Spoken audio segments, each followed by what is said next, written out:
come back to me. I'm just going to, when I give you the signal, I'm just going to have you go like back and forth across the field and then come back to me. You have to go pretty quick and then get them. We are getting ready to go though. It looks like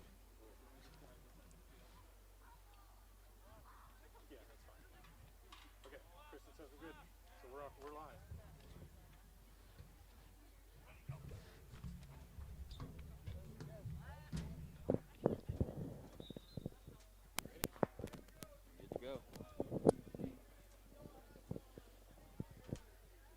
You are looking live at Hinshaw Field here on the campus of Rushville Consolidated High School, where tonight it is opening night of the 2020 high school football season.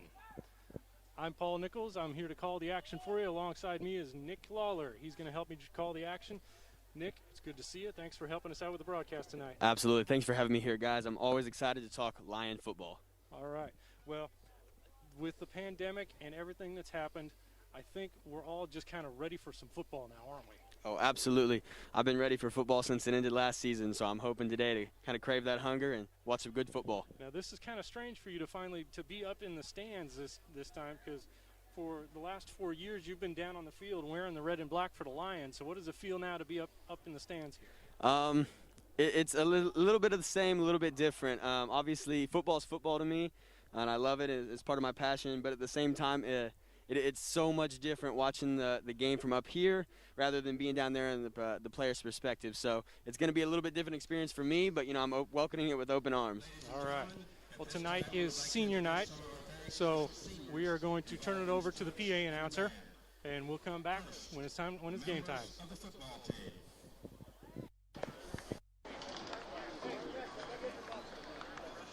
Mr. Nick Amos, daughter of Matt and Cindy Amos. Oh, sorry about that. Nick's been involved in track, wrestling, drama department. This is the Madrigal Singers and the band. Mr. Miguel De Leon Norvell, son of John and Joyce Norvell.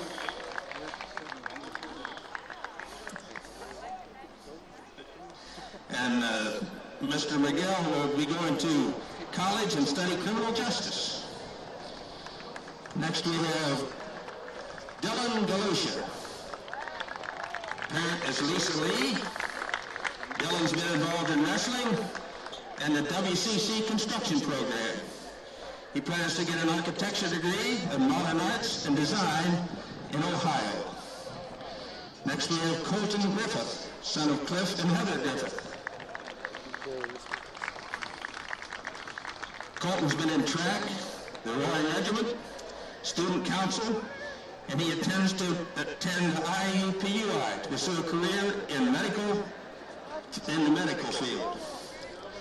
Next we have Josiah Hay, son of Thomas and Belinda Frazee, and Shane Hay.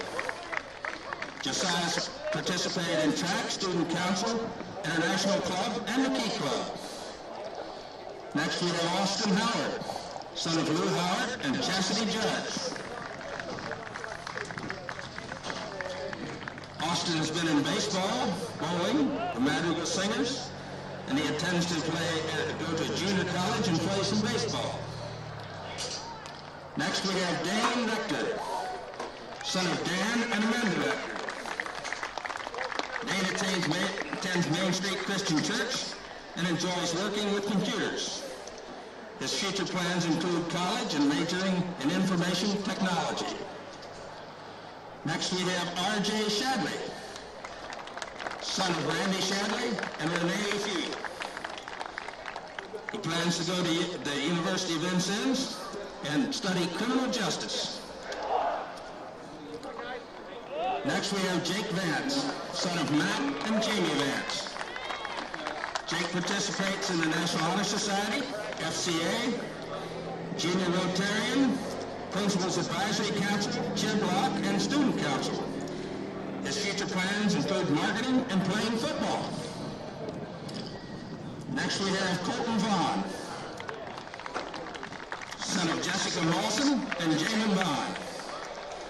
Colton participates in wrestling and track, and he intends to attend college and major in sports management. Next Next we have Luke Webb, son of Mark and Melissa Webb. He plans to go to IU and study psychology. And that's our Lions for this year. Let's give them a big hand.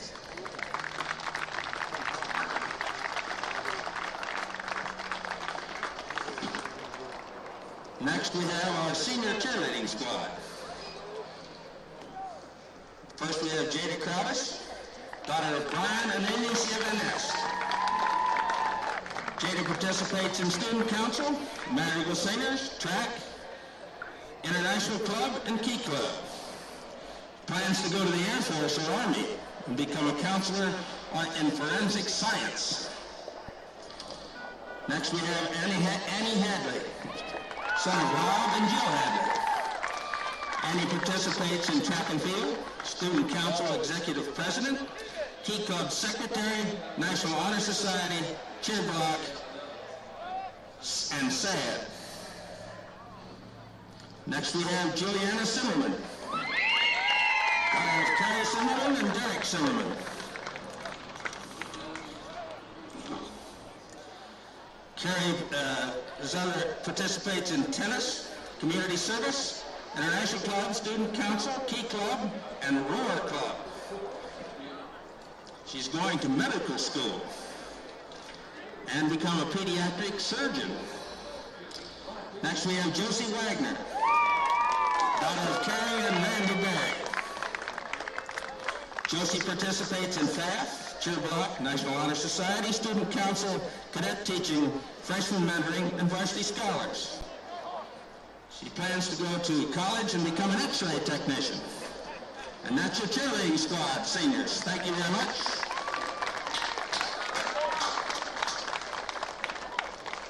Next we have our cross-country seniors. First is Keith Bacon, son of Doug and Cheryl Bacon. And Keith participates in track and field, youth and philanthropy, FFA, and he attends the Moscow Christian Church. Plans to go to IUPAI and major in business, or Purdue and major in engineering. Next we have Heath Barrett, son of Paul and Kristen Barrett. Heath participates in track, Principals Advisory Council, Key Club, Junior Class Advisory Board, cheer block, and varsity scholars. Next we have Adam Bausman, son of Rob and Marie Bausman. Adam participates in the Boy Scouts, and he's going to IUPUI for a degree in construction management. Next we have Abby Herbert, daughter of Randy Herbert and Susan Andrews. And Abby participates in softball, FAF, Key Club, International Club, Student Council, and FCA. Plans to attend college, and her major is still undecided. Next we have Caleb Crodel, son of Greg and Jennifer Crodel. Caleb's an Eagle Scout, participates in track, cheer block, speech team, freshman mentors, National Honor Society, and the Key Club. Plans to attend in Rose Holman and study an undecided field of engineering. Next we have Jada Miller, daughter of Gina Schubert and Josh Miller. Jada participates in basketball, cheer block, National Honor Society, Junior Rotarian Club, varsity scholars, cadet teaching, and a freshman mentor. She plans to attend college and become a physical therapist. Now we have the band seniors, the Rowan Regiment. First we have Shepard Cup, son of Jason and Nicole Cup. And Shepard is on the academic team, track team, and he's going to work a year and then go to IU East or Ball State for law school. Next we have Tyler Dillman, son of Travis Dillman and Andrea Bryant. Tyler takes part in publications, the academic team, and is the low brass section leader in the Rowan Regiment. He's going to study information technology and study conservation at Vincennes University. Next we have Alexis Fenimore, daughter of Bruce and Joni Fenimore. And Alexis also participates in FFA, FCA, 4-H, junior leaders, gymnastics, girls tennis, the Madrigal Singers, and she's a freshman mentor. She plans to study mathematics at a school still to be named. Next we have Sam Lawson, son of Joe and Joanna Lawson.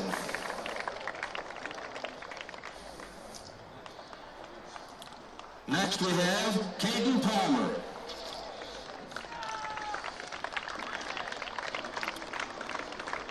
Parents are Josh and Tracy Washmuth and David Hankins. And Caden is a section leader in the band and played trumpet for the theater productions. Plans to go to IU East for criminal justice. Next we have Abby Radican. Abby is the daughter of Mary Ann Burkhart and Pete Radican, and she plans to attend IU and become a teacher. Next we have Samuel Starrett, son of Tim and Chris Starrett.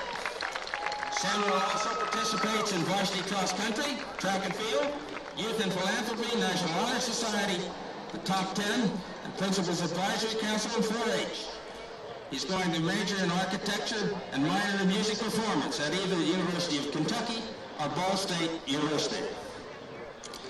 Next we have Isaac Sutton. Isaac's the son of Kevin and Rachel O'Brien and Aaron Sutton. He also is the trumpet section leader in the band and a cadet teacher.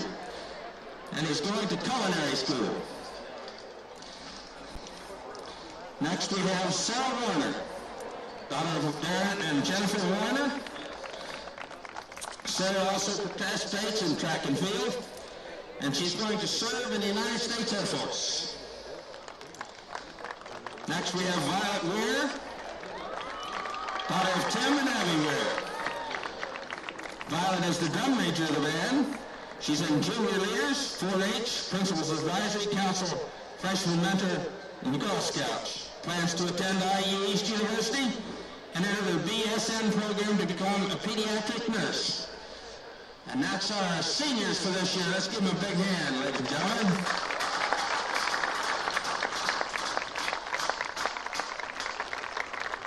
And on behalf of the staff and students of Rushville High School, thank you for all of your hard work for these 4 years. Thanks a lot, seniors. Good luck.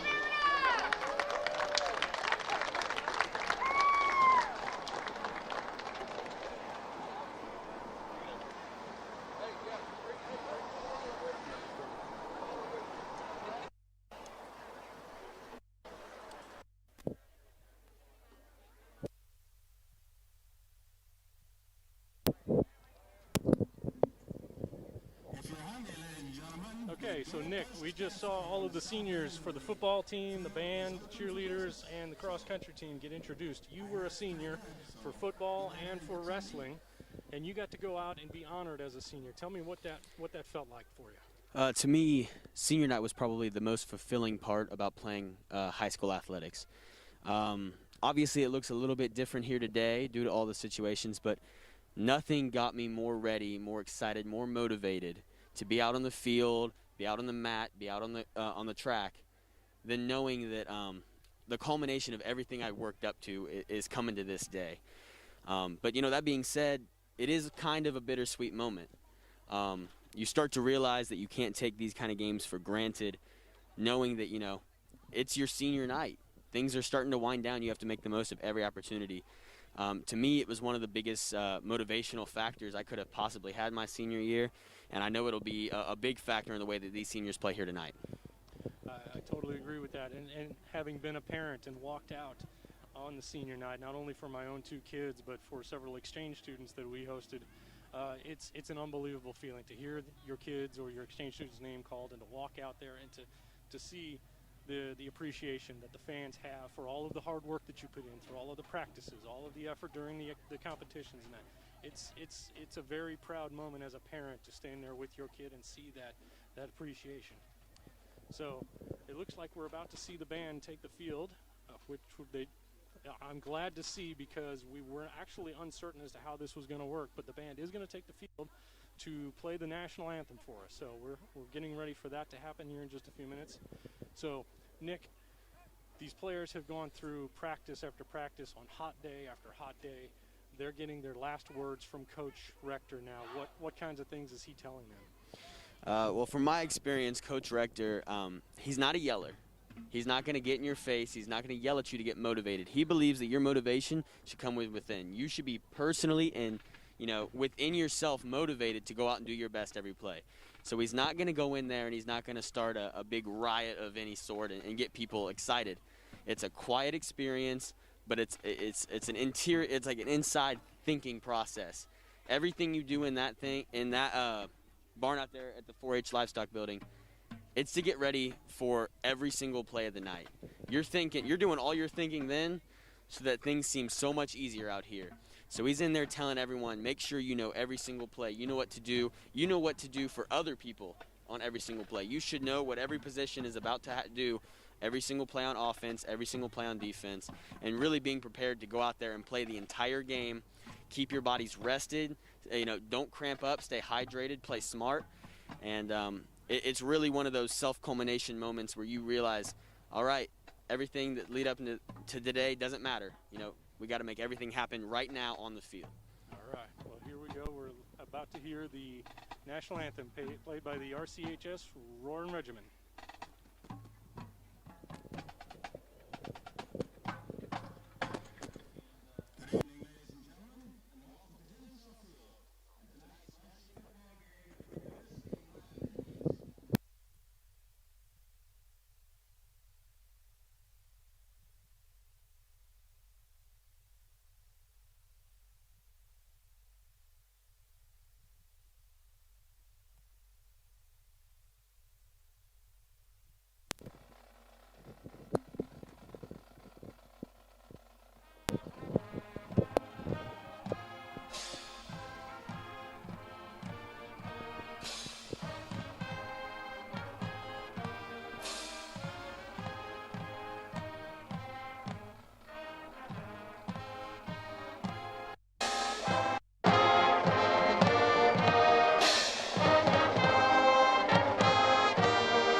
guys the last instructions before they take the field.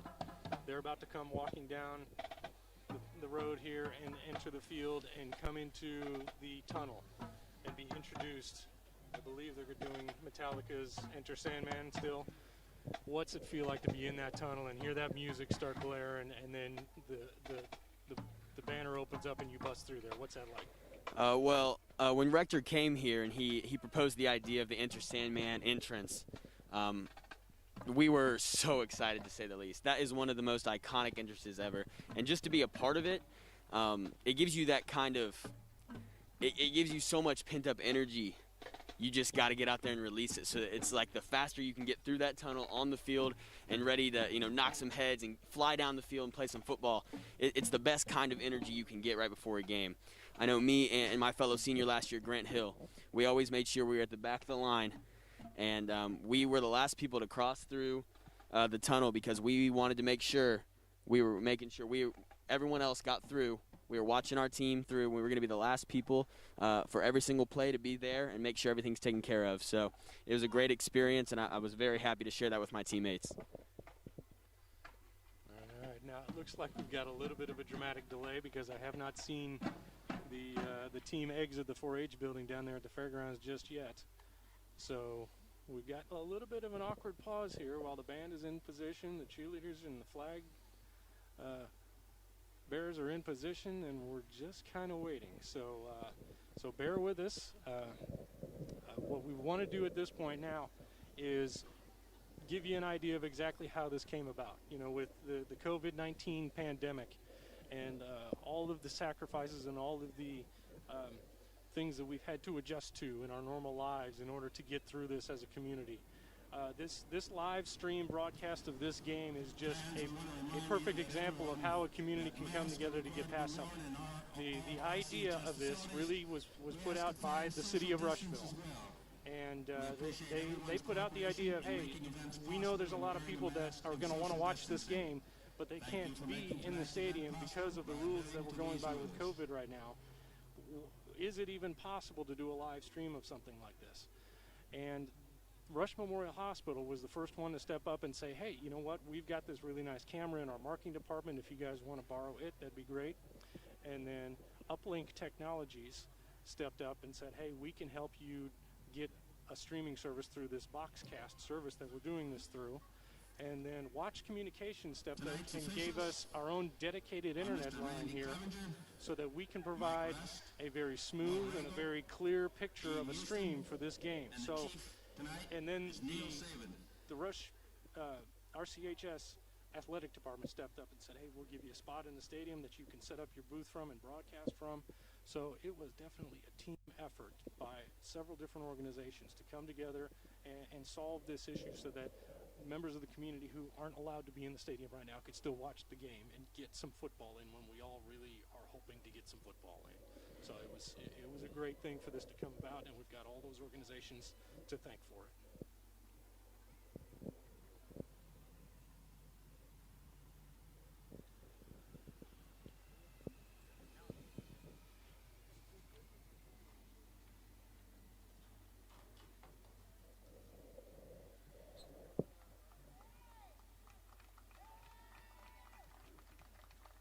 We see the Milan team is taking the field over on the far side, and while we wait for the Rushville team to head towards the stadium, like I said, Rush Memorial Hospital was a big supporter of this and helped us with the equipment. I forgot to mention that the Rush County Emergency Management Department helped us with sound equipment so that you can hear our voices to do this.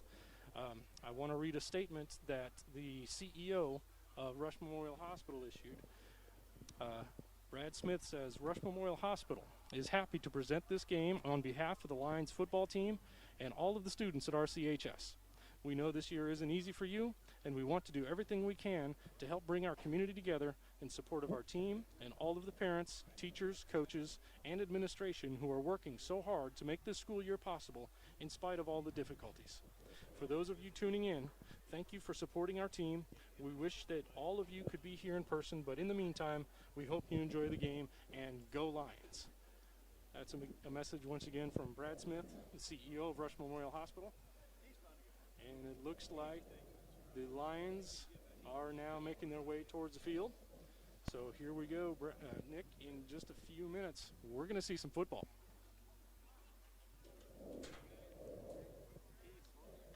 And this is the pinnacle of the experience right now leading up to the game. Right now, every single player in that line is getting focused in on this long walk back and thinking about just everything that they need to accomplish today. Not to just prove to them and the coaches, but everyone here watching tonight that this team is ready to go this season.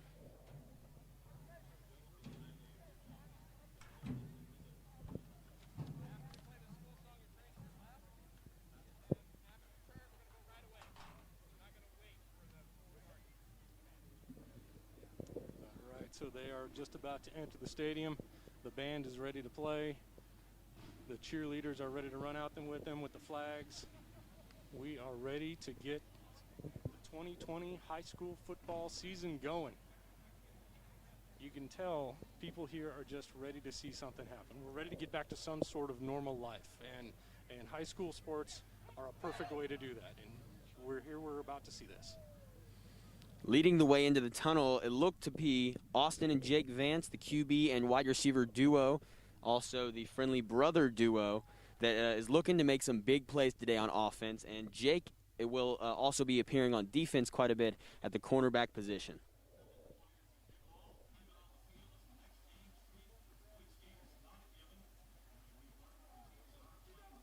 Here they go.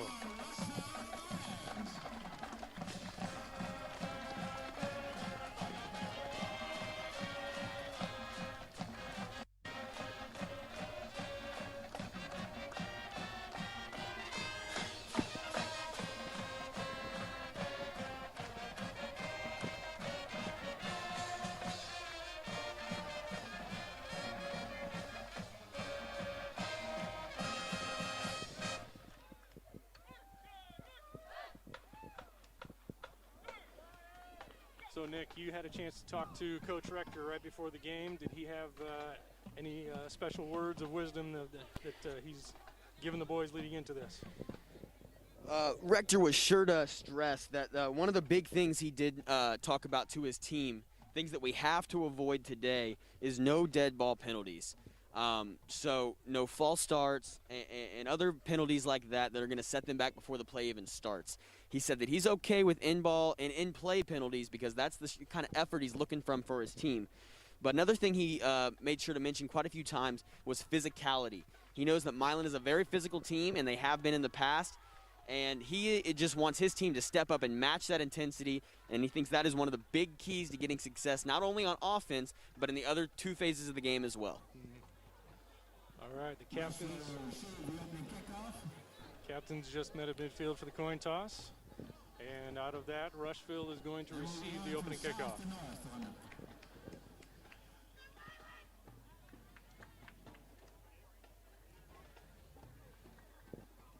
So here we go. We are about to finally see some high school sports get going.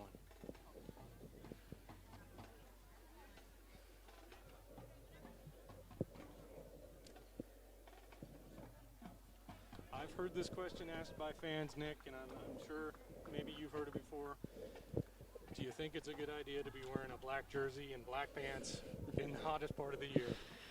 Well, I will tell you, it is one of the smoothest looking uniforms I've seen, not only just in our collection of uniforms, but in the whole conference. I really think it is one of the best looking uniforms, but I will be the first one to attest that on a hot day, that is the last thing you want to put on to start a football game. Right. But as they always say, you look good, you feel good. Well, there you go. And it is a good-looking uniform. All right, so back deep to receive the opening kickoff for the Lions, we're going to have Jake Vance and Jaden Rusa. And here come the Milan Indians to take the field. We are going to have kicking off for the Indians, number 81, Ethan Kolig. To receive from the Lions.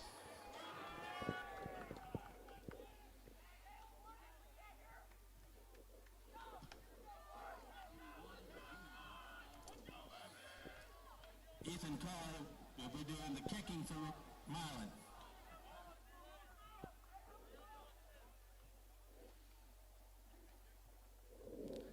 It doesn't get better than this, Lions fans. The first snap of Rushville Lions football is about to start.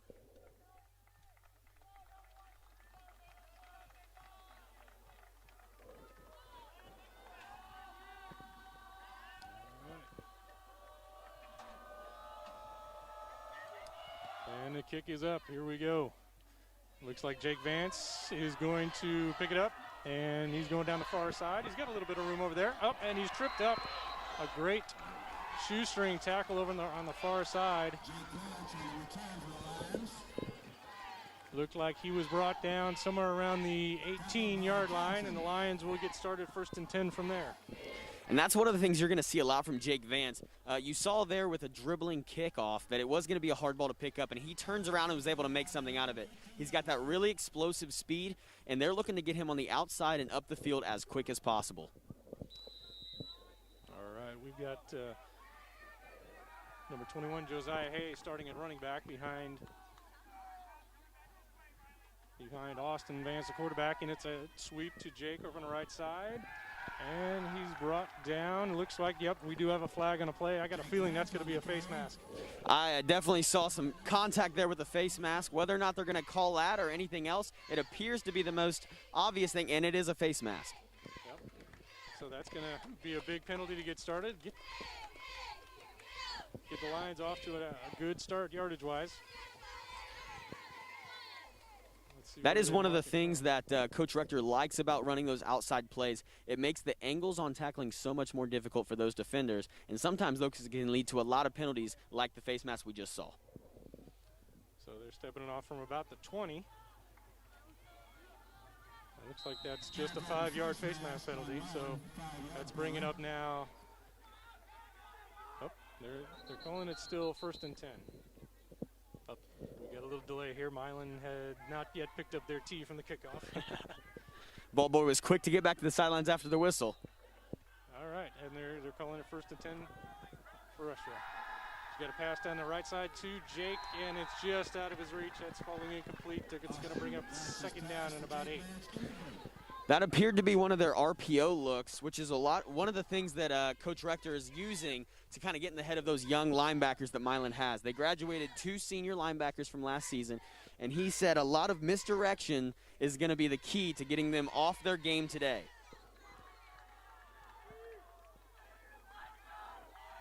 All right, we've got 2nd down and 7 yards to go for the Lions. Lined up on the near hash. Austin's up under center. And he's handed off short, quick handoff to, I believe that's Jaden Russa. He's pushing the pile a little bit. And he is making some distance there. That looks like he's gotten out to about the 25. Russa on the carry. Yep.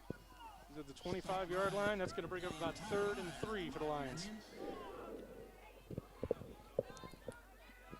And with Russa starting back there, he got a little bit of time in the South Dearborn game against their reserves late and showed a lot of explosiveness on a long touchdown run. So he's a guy that if he can get past that 2nd level, he can really turn on the speedsters right there and turn on the jets and get to that end zone.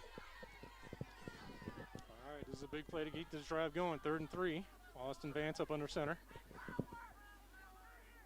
And it's a pitch out to Russa down the near side, and it looks like he's got to the 1st down. Forced out of bounds right about the 35-yard line. Lions will be 1st and 10 from there. And that was another example of that misdirection they're trying to use. Austin Howard goes in motion across the formation, and they end up pitching back to Russa for an outside run on the short side of the field. All right, a new set of downs for the Lions.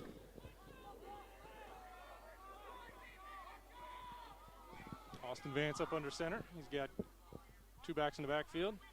Sends Dylan Galusha in motion. He's going to throw down the far side. He's got Jake Vance open. Oh, and he just overthrew him by a little bit. Having that play in their back pocket is going to be huge later on in the game, isn't it?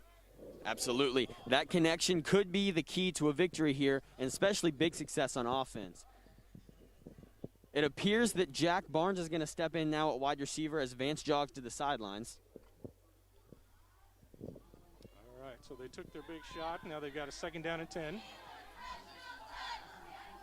They send Jack Barnes, Dylan Galusha over to the right side in motion. Vance up under center. Inside handoff to Josiah Hay for a short gain. Looks like he might have picked up about 2 yards. It'll bring up a 3rd and about 7. Josiah Hay is going to be a name to hear a lot tonight. He's last season where he was an absolute workhorse, picking up 20 or more carries. I know he had over 122 carries last year. In some of those games, he wasn't even primarily on offense. So he is absolutely ready to handle as many carries as they're willing to give him. Another big play here to try to keep this opening drive going for the Lions. Vance is up under center. He sends Jake in motion. And it's a sweep to the right side, a jet sweep. He's got 1 tackle. Oh, and he's brought down from behind. Probably about 3 yards short of the 1st down. They'll have a decision to make as now they're out across the 40. And I don't see any movement like they're going to punt. Looks like they're ready to go for it on 4th and about 2 yards here. This is going to be a big 4th down here. Yep. So they've got Hay and Rusa in the backfield. Vance is up under center. He's going to keep it. He's going to try to push the pile, and it all is going to depend on the spot. I really don't know. He got pretty close from my advantage point here. Vance is on the ground. He reached out trying to get that extra few inches at the end of the play. Looking at where he is spotting the ball. That's a 1st down Lions right there. And it is, yes. What a great play to keep this drive going. That's a really good sign when an offensive line can get pushed like that on a big down like that. Absolutely, and that's one of the key principles in all of football is the battle is won in the trenches. So that offensive line push is going to be the key to most of the success you'll see on offense today. We've got 3 wideouts to the near side here. Vance from the shotgun throws it out to Rusa, and he is not able to handle the screen. You see Rusa looks a little disappointed there in himself. He reached out with 1 hand. He probably should have tried to secure it with 2, but they'll look to recoup a little bit on 2nd down. You mentioned earlier that the Lions were at times running an RPO. For fans that might be watching this that don't know what RPO means, explain that a little bit. So one of the principles in the RPO is that it's a run-pass option. So they have the option to run the ball first if the passing read isn't there. If the passing read is open, and let's say the wide receiver hits a nice open spot of the field, Vance can pull that ball out of the running back's belly and give it a good quick pass. It's always a very quick play, but it gives them a lot of possibilities to what to do. All right. They did a quick handoff to Josiah Hay, sorry about that, up the middle. He was able to get about 4 yards on that play. So now that brings up a 3rd down and 6. Lions are going to look to break into enemy territory here as they're approaching midfield. They're keeping 2 backs in the backfield, and they've got 2 wideouts on the far side. Vance from the shotgun. Going to fake a handoff. He's dropping back. Got a little pressure. He's got it up, and it is intercepted by Milan's number 2, Adam Norman. Rushville was able to push the ball up the field a little ways, and that play just kind of fizzled out. He got a little bit of pressure in the backfield, and really, it was probably not a great idea to throw that ball the way he did. Absolutely. It looked like there were at least two blitzing linebackers from Milan, and one of the things that we do see from Milan a lot is a lot of activity from their linebackers. So you can watch for that to be a factor later tonight too. That ball was a little short for Jake, but you got to give credit to the cornerback there. He made an absolutely great grab and got his feet inbounds for the interception. So props to him on that. So Milan now takes over on offense, 1st and down from the 32-yard line. They've got wideouts at each side, one single back. It's going to be a handoff to up the middle to number 33, and he's got a pretty good push, and he's able to gain about 12 yards right up the middle up to the 45. Logan Reed was the ball carrier on that play.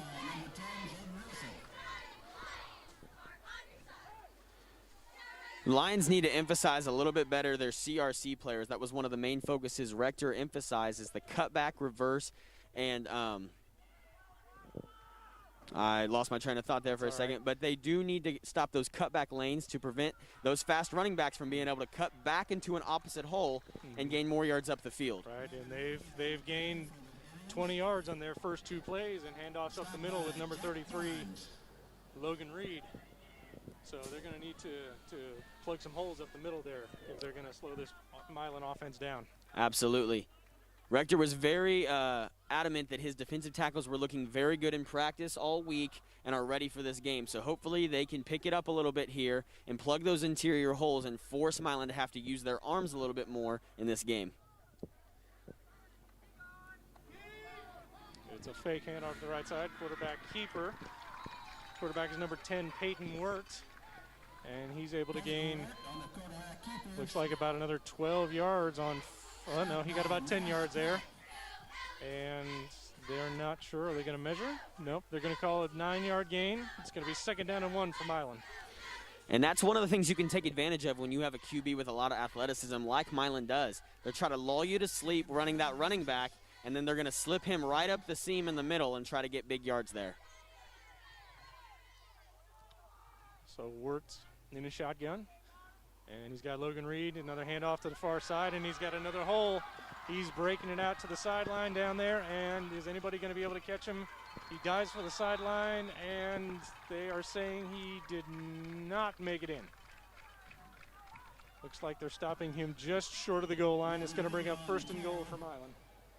Knocked out of bounds near the goal line. Not a good start so far for the Rushville defense. Not so much. It does look like the physicality and the fire is there. It almost looks like they're over pursuing their targets when they're going in for the tackle, which is leaving him just enough wiggle room to try to squeeze through and catch a seam.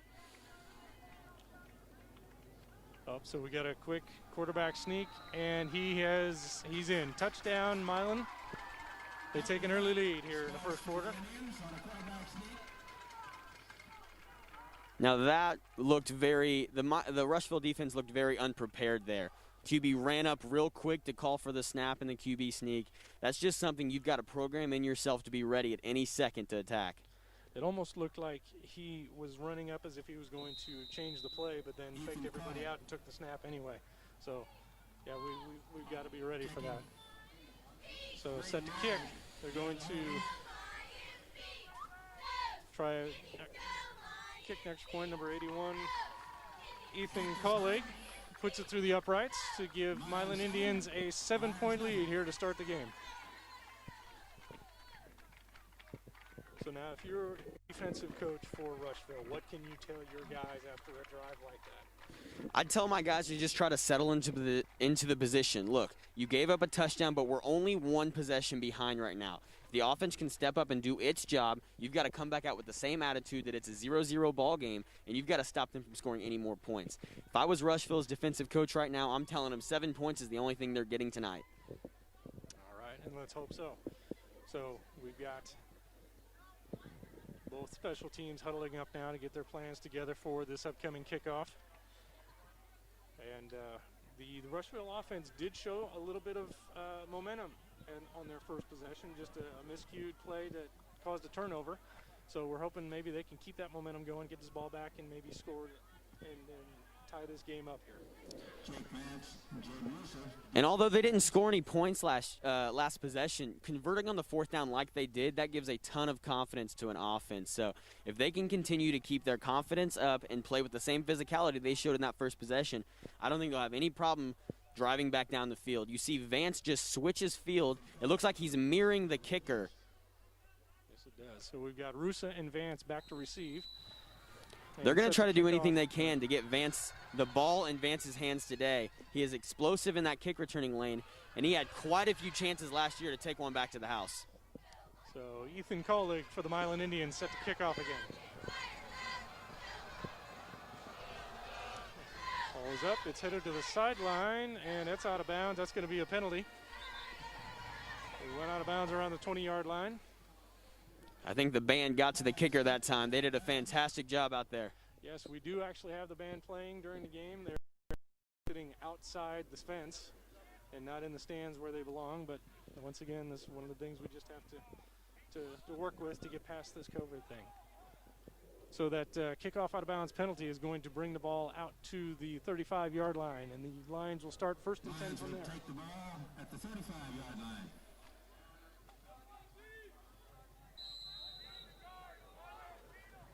We've got Austin Howard in as receiver on the near side for the Lions.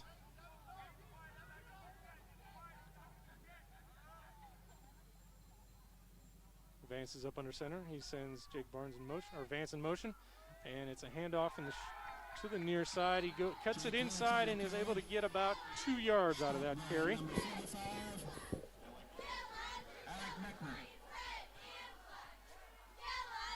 So a lot of fans at home that might be watching that game and watching this game might look at that play and say, why didn't he just go to the outside? There was room out there.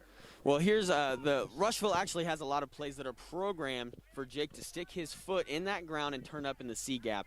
Obviously, some kind of blocking assignment got miscommunicated there, but when that play pays off, there is nothing but green grass and a straight line in front of you, and Jake has the speed to capitalize on that.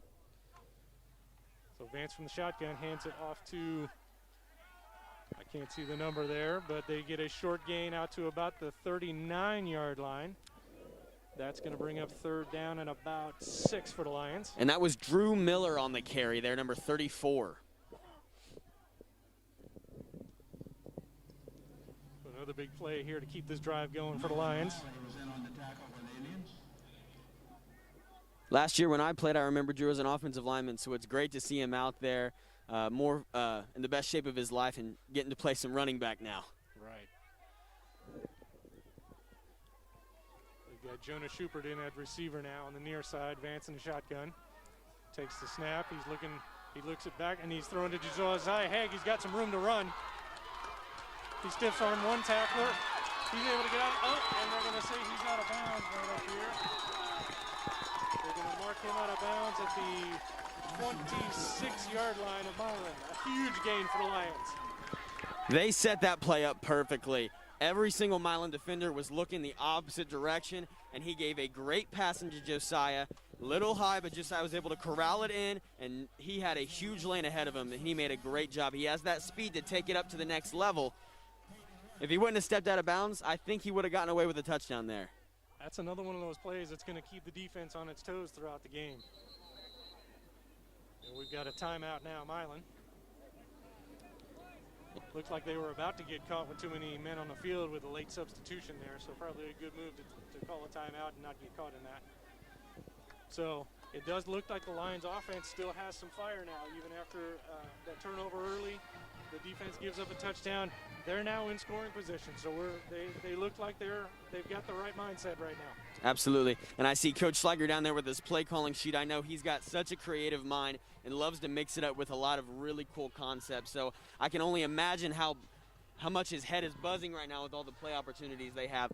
Driving down the field, keeping the defense on their toes. They got a 1st and 10 in enemy territory. Basically everything in the playbook's open right now, and they're going to take advantage of that. So as you look at the Milan offensive line, and they're playing on defense too, it does look like they probably outweigh our line, especially our defensive line, by quite a bit.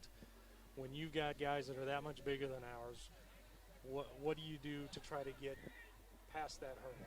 Well, obviously size is a huge factor in being on the offensive and defensive line. But one of the things that our offense revolves around is speed and being able to get to the right position. So I think if our offensive linemen can keep their explosiveness up and their first steps up and get those blocks locked off, we can kind of negate the size factor that they have on us. Vance up under center. He's going to send Jake in motion to the near side. Hands it right up the middle to Josiah Haig, who's got a little bit of room, but the ball is out. Ball is out, and it is recovered by Milan. Number 6, Riley Johnson on the recovery for Milan, and both of Rushville's first 2 possessions have ended with a turnover. That was one of the things that Rector wanted to emphasize, that they need to prevent is turnovers. And unfortunately, you know, as you mentioned, the first 2 drives have ended in turnovers. Let's hope they can overcome this and get a big stop on defense and get the ball back. When they have the ball and they're not committing penalties and they're not turning the ball over, they're looking really explosive. So they just need to keep their heads on straight and stay confident in this game. The good thing here is at least Milan is backed up. They're on their own 11-yard line, so this gives an advantage to the defense. Maybe we can get a stop early here that might turn the field a little bit. So Peyton Wirtz from the shotgun takes a snap, fake handoff to, and he's running up the far side, and he's got a lot of room over there. He dodges a tackler, and now a group of lines is going to bring him down at about the 31-yard line. So that's going to be a gain of almost 20 yards on first down. It's going to bring up another 1st and 10 for Milan. That's unfortunate, but I do love to see the effort on the defensive end from number 25, Dylan Galusha. He got off the block from the wide receiver, even though he had to run a few different directions to get clear, and he almost made that shoestring stop, but he slowed him down enough for the defense to catch up and take care of him. All right, Peyton Wirtz in the shotgun again with Logan Reed in the backfield with him. They've got 2 receivers to the near side, 1 on the far side. Snap and a quick fake and a quick pass over to the far side to number 2, Adam Norman, who's able to run over a Rushville tackler and gain about another 15 yards on first down. So we are struggling to make any kind of a stop so far. From Milan's standpoint, that was one of the best things they could have called. We're playing a relatively soft coverage right now with our corners, which leaves a lot of space in between the line of scrimmage and our defenders. So Milan was looking to get some cheap yards there, and it paid off for him.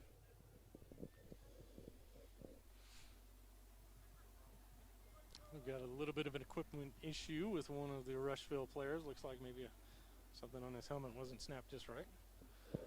Nash Paddock's taking care of him, though. You got to love that camaraderie right there between the 2 defensive tackles. All right, and we're ready to go. Worked up under center, it looks like for now.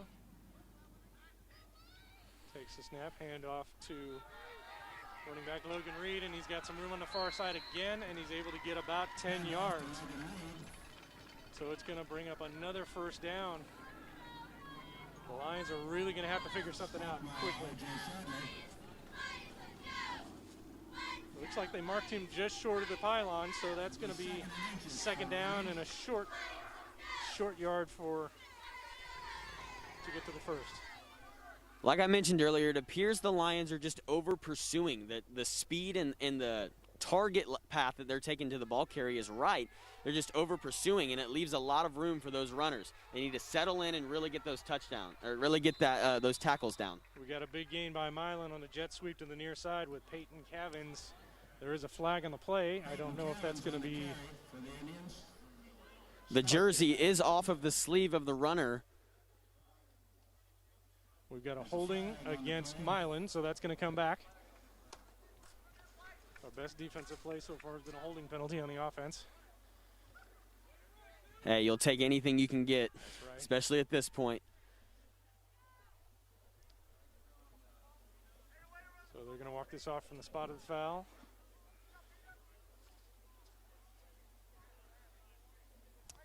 And they're going to spot the ball now at about the 37-yard line of Rushville, and that's going to bring up a new first down for Milan. But Rushville definitely has some work to do to figure out what we're going to do to stop the Indians' offense here. Absolutely. This Lions defense has 6 new starters. So it's a very young group, a lot of people who haven't seen a whole lot of varsity time. I asked Coach Rector who the player to watch right now was, and he highlighted Josiah Hay, saying he is strong, physical, and he has the sideline-to-sideline speed to make the tackles that needed if someone breaks loose. Taking work from the shotgun, hands it to, oh, look at this. The Lions defense gets a big push on the near side. Nash Paddock busts through the line and is able to get Logan Reed down in the backfield for a loss. Nash Paddock should have a huge season this year inside a defensive tackle. He's bulked up and gained weight. He even grew a few inches, and he is looking absolutely stout. I haven't seen an offensive lineman yet even attempt to try to push him off the line. He's got the strength to stick his foot in the ground and hold his ground. That's the kind of play that can change the mentality for a defense. Hopefully they can gain some momentum here with 2 back-to-back plays that kind of stop the Indians' momentum. All right, quarterback Peyton Ward in the shotgun. He's got Logan Reed back there with him. He's going to roll out to the far side and throw it, and he's got a receiver with a great catch, number 85, and he's down inside looks like he's down to about the 5-yard line. That was a great one-handed tip to himself by Bo Wade. And after the tackle for loss, then the Indians come back and get a big gain and got themselves a 1st and goal. I'm not exactly sure what happened there. It appears they lost him in their coverage. It looks like they're going with a zone right now, so he must have found a sweet spot in the zone where no one was looking at him. Even with the tip, he still had a little bit of room there to run, so we'll see what the Lions respond with here. Looks like they marked the ball at the 10-yard line. Wade in the shotgun takes a snap and hands it to running back coming to the near side. He's trying to get to the pylon, and he dove, and they say he made it in. That was number 43, Cole Steele, on the handoff sweep to the right side, and the Indians have scored another touchdown. I liked the effort there from number 5, Jack Barnes, flying across the field from the deep safety position trying to make that tackle. Unfortunately, he was just a little too late, but that's the kind of things that you like to see individually, and hopefully everything starts to come together as a whole for this defense. All right, so we'll have Ethan Collig on to kick the extra point. Braden Roig is the holder. Ball is down, kick is up, and it is good. So that gives the Milan Indians a 14-0 lead over the Rushville Lions here with 2:07 left to go here in the first quarter.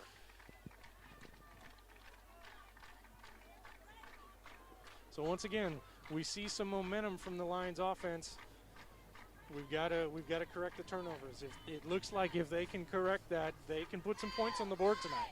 Absolutely, and it's extremely discouraging to see those turnovers after knowing that you're doing so well.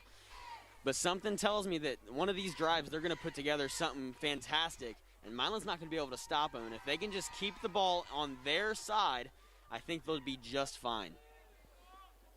All right, so once again, the special teams are holding up, get their plans ready for this kickoff.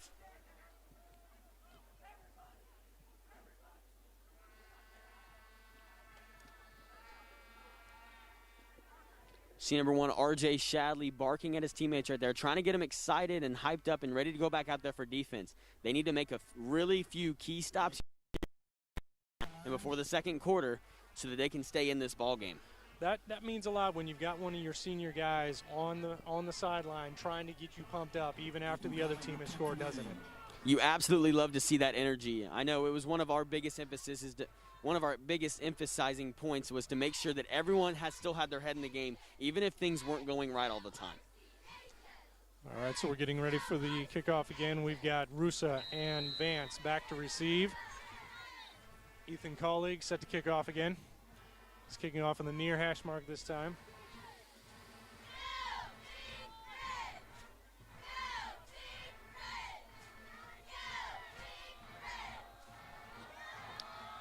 And a squib up the middle. We had a little bit of trouble tracking it down, but it looks like a couple of Lions fell on it. Finally recovered by number 34, Drew Miller. So the Lions will take over 1st and 10 at about their 29-yard line. The biggest obstacle when you're looking at a pooch kick like that is just recovering it. You're not even thinking about taking it back right there. The biggest objective is to just keep the ball with us. We got to make sure that we come down with the ball and be able to get that offense back out there. All right. Vance in the shotgun. Got 2 backs with him. Jake on the near side, pass to Jake. Oh, he makes a great catch, having to go up to get the ball. And then he's brought down immediately. Looks like he's just across the 35 to about the 37-yard line. That's going to bring up a 2nd down and about 3, so a pretty good gain on 1st down. And those are the kind of acrobatic catches that Jake can make when you put the ball in the area where he can come down with it. He has a very nice catch radius, and if you give him a little time, he's going to be able to turn on the jets. So we've got Vance in the shotgun, two backs in the backfield, and it's a quick handoff up the middle to, was that Jack Barton? No, that was Josiah Hay. Up the middle, and he is across the 40 to about the 3-yard line, and that brings up a first down for the Lions. That's the momentum they need to keep going. If they can keep positive plays like that moving, they're going to put some points on the board tonight. And that play in particular gives me a lot of confidence for this drive because Josiah was the one who fumbled last drive. They gave him enough confidence to hand him the ball back here early, and he succeeded with giving them a first down. All right. Vance is now up under center. Two-back backfield. He sends Austin Howard in motion. It is a quick handoff to Austin Howard on the jet sweep, and he's able to get almost back to the line of scrimmage, so almost no gain there, so it's going to bring up 2nd down and 10 for the Lions. Austin Howard on the carry for the Lions.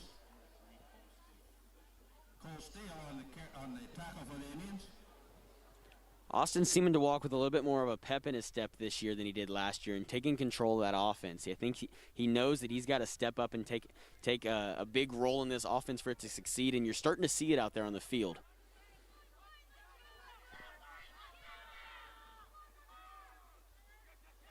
Austin sends Jake in motion, and then a quick handoff up the middle to Josiah Hay, and he's got some room.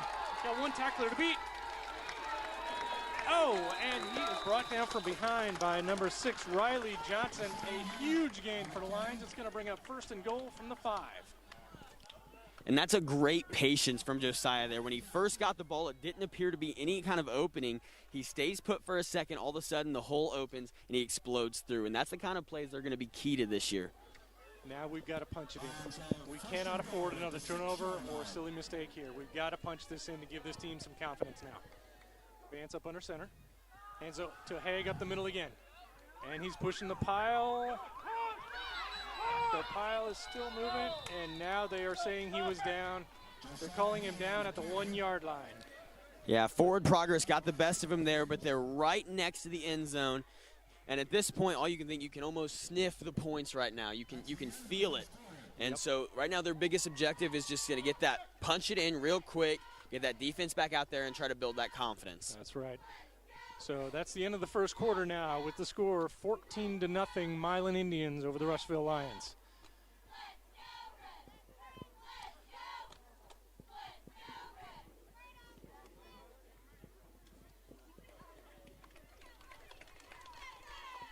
While we're at a quarter break here, let me give you an update on some of the other Rushville Lions sports. The Rushville boys tennis team opened their season Wednesday night against Greensburg. The Lions fell to the Pirates 3-2, but individual winners were Sam Smith from his number 2 position and Marlon Hirschberger from his number 3 spot. The Lions travel to Connorsville tomorrow to compete in the Connorsville Invitational. Best of luck to the Lions tennis team.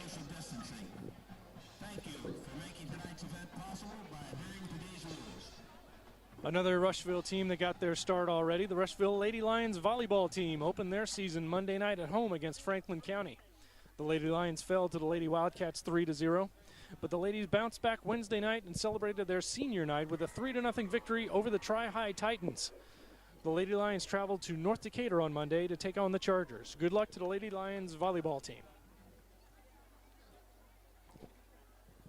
So here we are about to start the second quarter.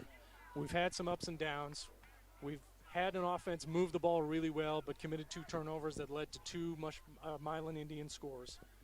It looks like we're about to punch it in here. If we cannot make a mistake, get this score, that would be huge for the Lions, wouldn't it? Absolutely. It gives you that confidence. It puts us back only one possession behind right now. And I think the one thing you can really tell from this offense is the continuity from the offensive line. Last year we had a lot of new faces starting on the offensive line. This year they're all returning, and they're making a big impact right here. Looks like Vance is going to go up under center. And he's going to try to sneak it in. They're pushing the pile. And is there a call? There is a call. It is a touchdown, Rushville Lions. Feels great to get some points on the board right now, and I know that's a sigh of relief for everyone out there on offense. That is. Austin Vance was able to get his head down and push the pile. And that kind of push is, again, what you want your offense to be able to do. Get that 1 yard when you've got to have that 1 yard. Absolutely. Our offensive line is doing a great job controlling the trenches right now. And you can see that in the holes that are being opened for Josiah Hay and the absolute line surge you can see on the 2 quarterback sneaks from Austin Vance. Looks like the Lions are lining up to go for a 2-point conversion. They've got Jake Vance on the right side as well as Austin Howard out wide. And we've got a penalty. Looks like we might have an illegal formation. Yep, looks like Procedure against the Lions. we had two guys too far back of the line of scrimmage over on the right side. So that's going to back them up 5 yards, and now our 2-point conversion attempt is going to happen from about the 7-yard line or 8-yard line. So Vance is now back in the shotgun. Takes the snap, he's rolling to the right side. Looking, throwing it into the corner, and there's really nobody there. So that is a no good 2-point conversion. So that sets the score now. Milan 14, Rushville 6 with 11 minutes, 54 seconds to go in the second quarter. Milan covered that really well. It was even hard to tell who the pass was intended for, as both Jake Vance and Austin Howard were in the area. So Milan made sure to put a lot of defenders out there just in case that pass would try to slip underneath, and it paid off for him right there. So, but the really good news is Rushville's on the board. Now the boys know they can score on this team. And with the play that Nash Paddock made on that last series where Milan had the ball and he was able to break through their line, we know we can stop them in certain circumstances. So there should be some confidence on both sides of the ball right now for Rushville. Absolutely. This is a great time to get the ball rolling and make a huge stop.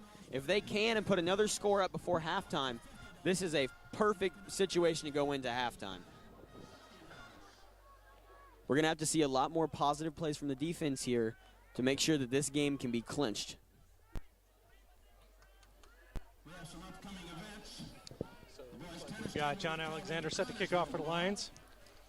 And the Milan Indians have a couple of guys back there. Forgive me for not knowing their numbers. This is the first time I've seen their jerseys.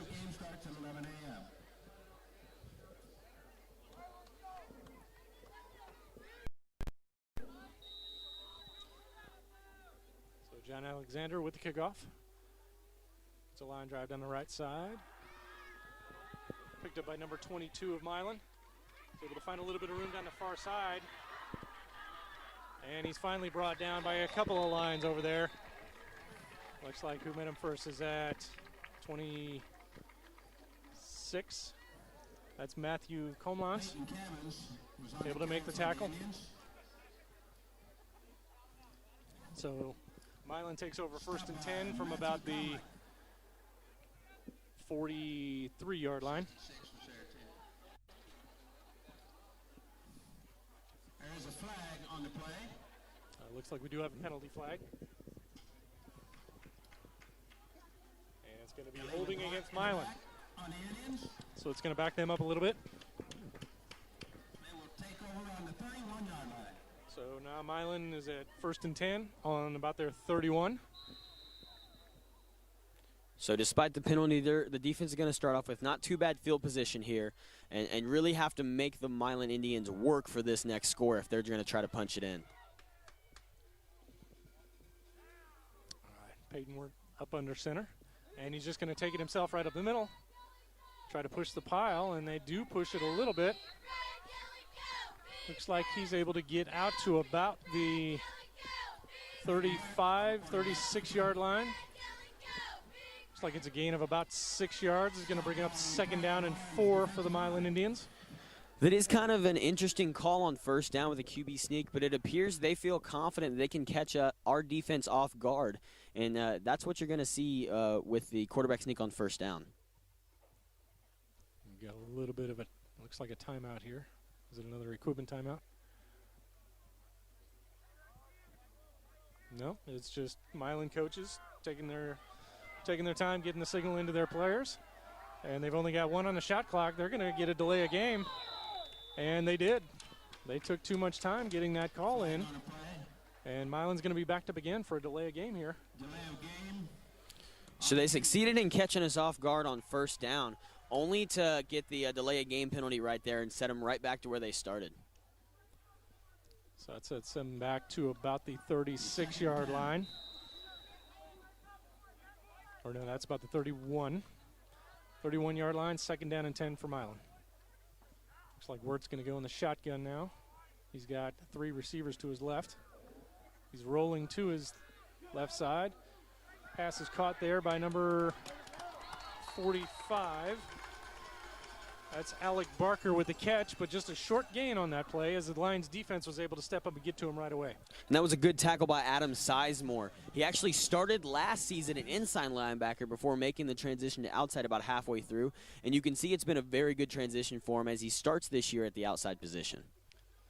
So they're out at about the 34-yard line. That's bringing up 3rd down and about 7. This is a big down for the Lions defense. Absolutely. A stop here could be the deciding factor between going into halftime excited and going into halftime feeling down.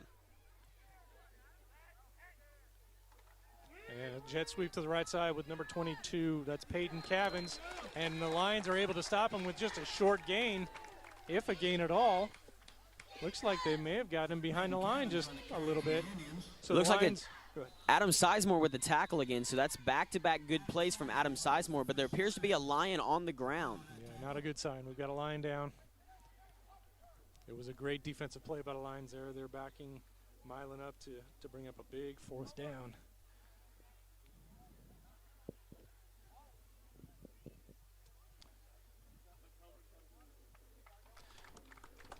And looks like he's already up and able to run off under his own power, so that's a really good sign. That was Drew Miller who was down for just a minute on the field. But like I said, looks like he's okay.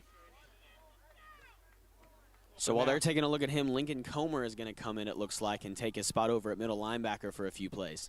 So now this is a huge down in terms of momentum for this game. It's 4th down and about 7 for Milan. The Lions have really stepped up on defense so far in this possession. They looks like they might be in a punt formation, but with the way they've been trying to sneak plays past us, who knows what could happen right here. Yep. Yes, they are punting out. I was caught off guard by them. Oh, low snap. It's a bad he picks snap. It up and he's able to get the kick away, and it's a pretty good kick. Jake's got some room to run able now. To make the catch, and There's a good block by R.J. Shadley there. And he's run out of bounds at about the 35-yard line. There is a flag down. I thought I might have seen a little bit of a face mask there. Let's see what the call is. There is a flag on the play. And it's a block in the back on the Lions. So that's disappointing after a pretty decent return on that long kick. Penalty is a block in the back on the Lions.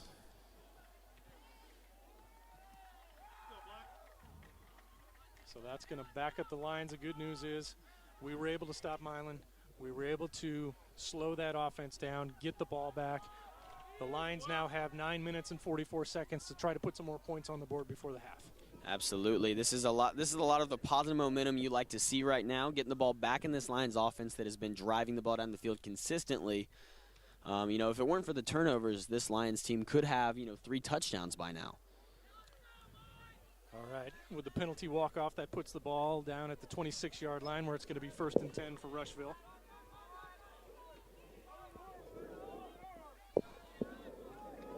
Vance is going to be out of the shotgun. He's got Hay and Russo in the backfield with him. Handoff up the middle to Josiah Hay, and he's hit right away and brought down for a short gain. Looks like it's about a gain of 3 out to about the 29-yard line, where it's going to bring up 2nd down and about 7 for the Lions. Those are the kind of plays that the Lions like to see. They're not big yard gainers, but they're it's called a ground and pound attack, and they're looking to just wear that defense down with those short inside runs, and eventually they can try to break one loose through the middle there. All right, here we go, 2nd down and 7 for the Lions. Vance is up under center. He's got a pitch to Russo over to the near side, and he is brought down in the backfield by number 42. That's Alex Wagner of Milan. And they sniffed that out play from the very beginning. There was definitely a mishap there on the offensive line. He almost got a clear path into the running back there. As a running back, that's super frustrating, but you got to have faith in your offensive line to be able to bounce back.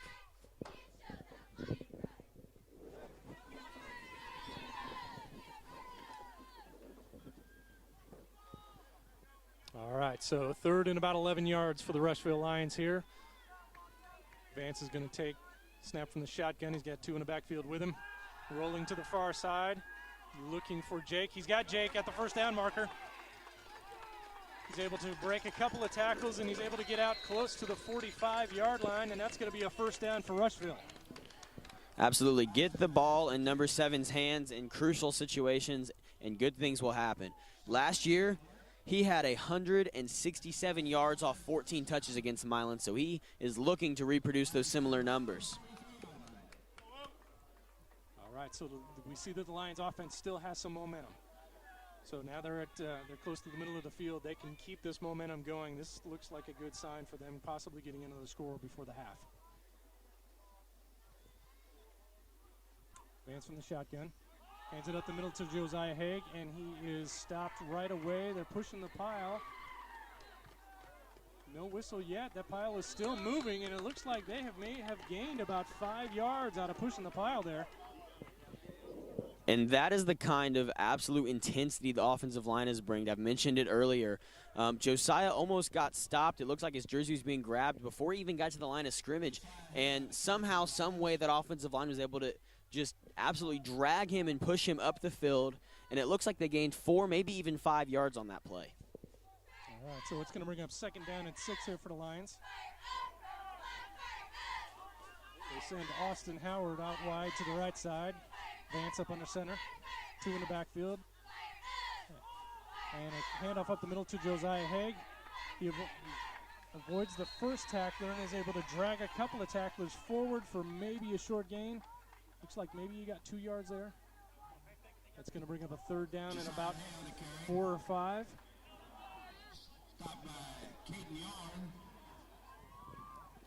Jake Vance is jogging back onto the field now.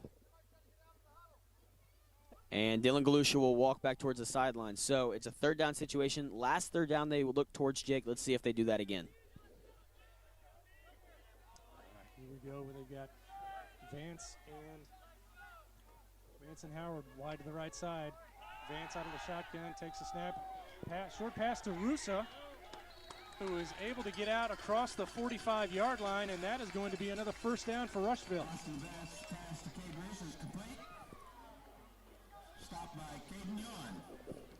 He was able to gain a step right there on that linebacker, and that paid off in a great way. He was able to get that first down. And as a running back, being able to get a catch every now and then, that's a whole lot of excitement right there. So I know Rusa is pretty happy with himself, especially after he had dropped one earlier in the game. So he kind of redeemed himself there. All right, a new set of downs for the Lions. Vance from the shotgun. Got 2 in the backfield. He's got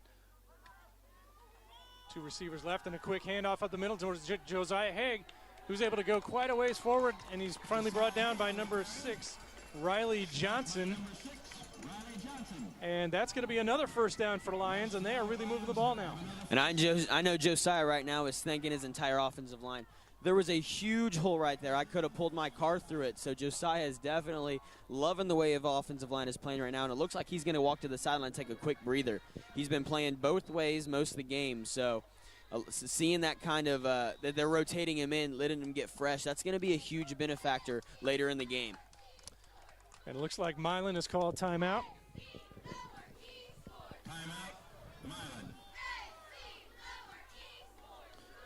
So while we're at a timeout, let's go over some of the other Rushville sports updates. The Lions boys soccer team opened their season with a win over the Wapahani Raiders 2-1 on Wednesday night. Last night, the Lions traveled to Batesville, where they fell to the Bulldogs 6-0. The Lady Lions soccer team opened their season Wednesday night with their senior night at home versus Centerville. They lost a close game 5-4 to the Bulldogs. Then they traveled last night to Batesville and lost to another Bulldogs team 8-0. I think the Lady Lions soccer team is probably already tired of playing against Bulldogs. But this is such a great feeling to have a football game going right now, doesn't it? Oh, my God. I can't even explain it right now. Watching football is one of the greatest things I think you can do, and I love the way our community gathers around our football team. It was always a great time to be able to play in front of this crowd when I was here, and you can see it pay off right now. Having people in the crowd right now is one of the hugest things, one of the best things, and it's so hard to play in an empty stadium, so I know that the players out there are really appreciative. All right, so it'll be 1st and 10 here for the Lions. They've been moving the ball really well in this possession. Hoping to keep that momentum going. Vance is going to be in the shotgun. He's got Miller to his right and hands it to Rusa going up the near side, who's able to push forward a little ways. Looks like he got about to the 30-yard line. And that really didn't give them any gain at all, so it's going to bring up 2nd down and 10 for the Lions. There wasn't a whole lot there for the offense. It looked like their linebacker slimmed down on a really steep angle, so, Rusa got met in the hole pretty quick.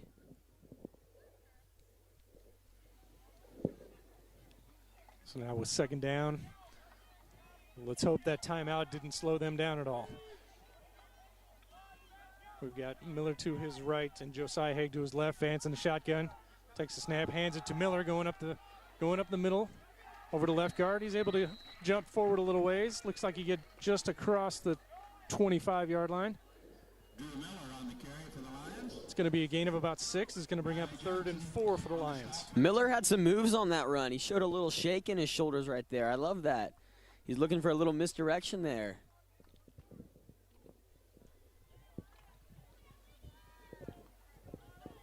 So this is a big down now. 3rd and 4 or about 5 yards. Hoping to keep this drive going and get some points on the board before the half. Vance out of the shotgun. Hands it to Josiah Haig coming across the right guard, and he's met right away and brought down for, looks like, maybe a gain of about a yard. One of the Milan players a little bit slow to get up. And he's, now I believe they're going to have to call an injury timeout for him. He's, nope. Nope, looks like he's okay. So here we go. This is a huge down now. 4th down, 4 yards to go. We really need to get a score before half. They've been moving the ball up until now. Last thing we need is to turn this ball over at this point in time. Absolutely, and you see they're taking a timeout right now. Looks like they're going to go over all their options here. They've ran the ball quite a few times on this drive, trying to suck that clock down to not give Milan another chance to score before halftime. So now it may be the time to start looking towards a good passing play to get that 1st down and continue to move the ball.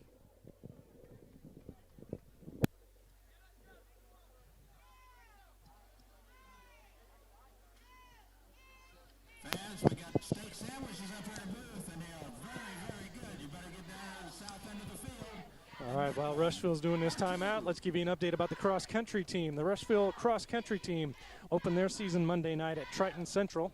The Lady Lions finished 3rd as a team in the large school division, led by senior Jada Miller, who finished 7th overall. The Lions finished 2nd as a team, and they were led by junior Kyle Stanley, who finished 2nd as an individual. The Lions' next competition is set for August 29th as they will host the Rushville Invite. It has been reduced to 4 teams, Mount Vernon, New Pal, and Whiteland. Unfortunately, no spectators will be allowed to attend. They were scheduled to be competing in the Zionsville Invitational tomorrow, but that has been canceled. So here we come out of the timeout. A huge down in this game. 4th down, 4 yards to go. Keep this drive alive. There's 3 minutes left in the half. They know they can move the ball on this team, so to keep this drive going would be huge. So Vance in the shotgun. 2 backs back there with him. We're looking to throw. It's over the middle to Jake. He's got it. He's in for the touchdown. What a perfectly drawn-up play for that situation. It looks like I predicted the future right there. I said they might be looking as a pass play, and there it is. They have a pass right across the middle, and that's the kind of impact Jake can make. He has a great catch right there for a touchdown, and that puts the Lions right back in this game. That was a perfect throw by Austin. He hit Jake right in stride, and the back was not able to keep up with him. So I don't know too many things that have the kind of chemistry that a brother duo does on the football field, and it really shows when a pass goes from Austin to Jake. So now Rushville's lined up for a 2-point conversion here. Vance in the shotgun with just Josiah Haig in the backfield with him. And he's rolling to his right side, looking for Rusa, and it is knocked down by number 10 from Milan. That's Peyton Wirt, who's able to knock that pass out of the air, and so the 2-point conversion is incomplete. However, the Lions have been able to score 2 touchdowns now on Milan, which means they're able to hang with these guys. This game is not going to get away from them. So now they're down by 2 with 3 minutes and 25 seconds left. What can Rushville tell their defense at this point? Right now, you know, they did get a stop on the last possession. Right now they're telling them not only you just need to get a stop, but now they have a time limit on them.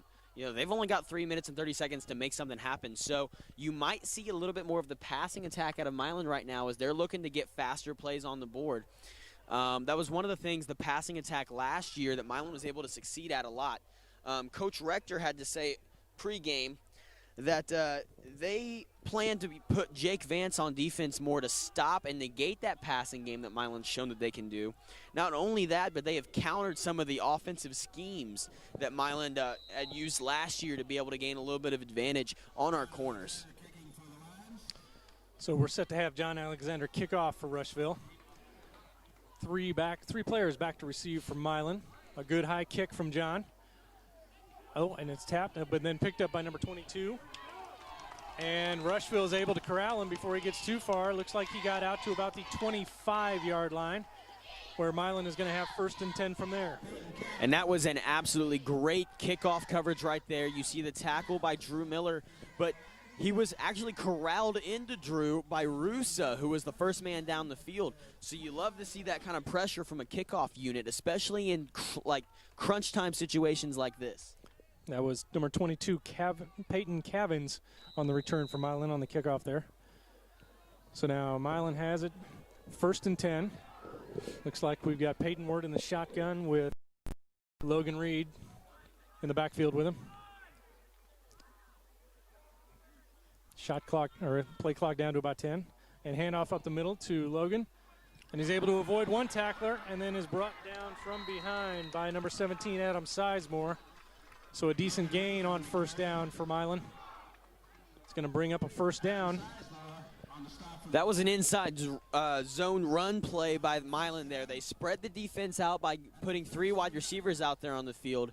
So not only does the defensive line have to worry about the run, but now you've spread out the second line of defense, and that inside run, that running back is just looking for any hole that the offensive line can open, and he found a good seam there.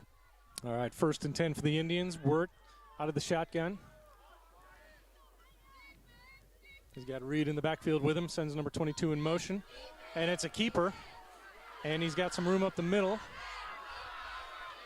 Couple of nifty spin moves, and he's got plenty of room down the right side, and he's finally brought out of bounds by Jake Vance at about the, looks like he made it down to about the 25-yard line, and we've got another Rushville player down. It looks like number 17, Adam Sizemore, he took an absolutely huge hit on the sidelines there on a block, and he went down immediately. I hope he's okay. I can't really speculate what to happen. Looks like they're going to say ball carrier was out of bounds at about the 24. And Sizemore is up and walking under his own power.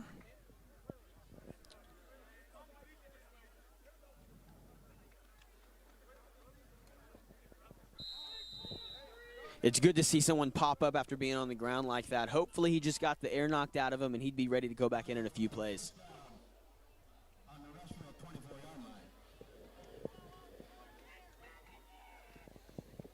All right, now it's time for the defense to really step up. We've got 2.5 minutes left in this quarter.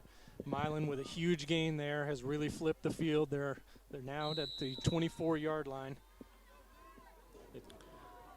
They've been able to cover a lot of ground in the last minute, so now the Lions are really going to have to turn into a lockdown defense right here for the last 2.5 minutes. Out of the shotgun, takes a snap, and it's a handoff to Logan Reed up the near side, and he's going to get to the pylon. Are they going to say he made it in?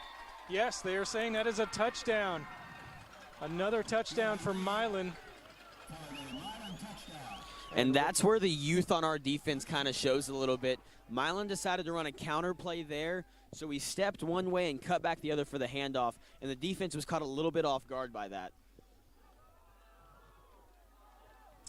That's disappointing to have gotten a stop on their offense, go down and score, really bring the game within reach, and then have them bring it down the field in a minute. The silver lining here, if there is one, is that there still is enough time left on the clock for Rushville to try to go back down and match this score. Yeah. The kick by Ethan Collig was up, and it is good. So that brings the score to now 21 for the Milan Indians and 12 for Rushville. There is 2 minutes and 25 seconds left on the clock, so Rushville still has time to do something maybe and get some more points on the board before the half. And as I mentioned earlier, with Milan maybe going towards more passing situation with the clock running down, you might see that situation here with Rushville now. I believe we still have 2 timeouts, so we do have the option to run the ball if we have to. But we might be seeing more of a spread look now out of the Rushville offense when they come back out on after this kickoff.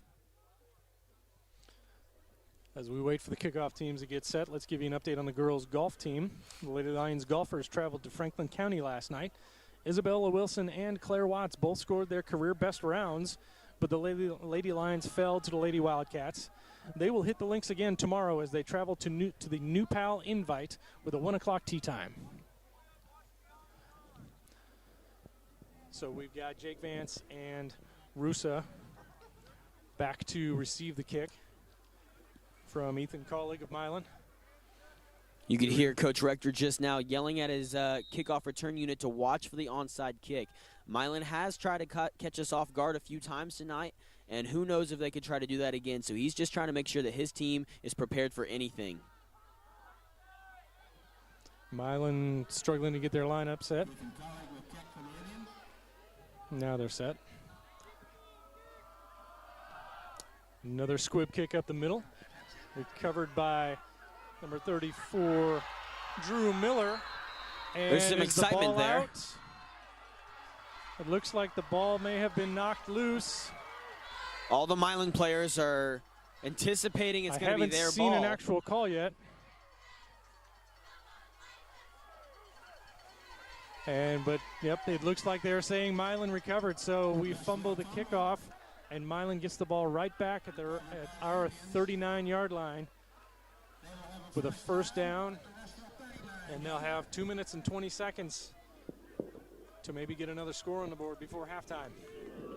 With how smooth their offense has been moving today, this is the pivotal point right now for this defense. They need to buckle up and put their feet into the ground and not allow any more yards or points right now, because another touchdown could put them in jeopardy of going into halftime with a possible 3-possession deficit, and that's not something you want to try to dig a hole out of after halftime. Absolutely not. Peyton work from the shotgun.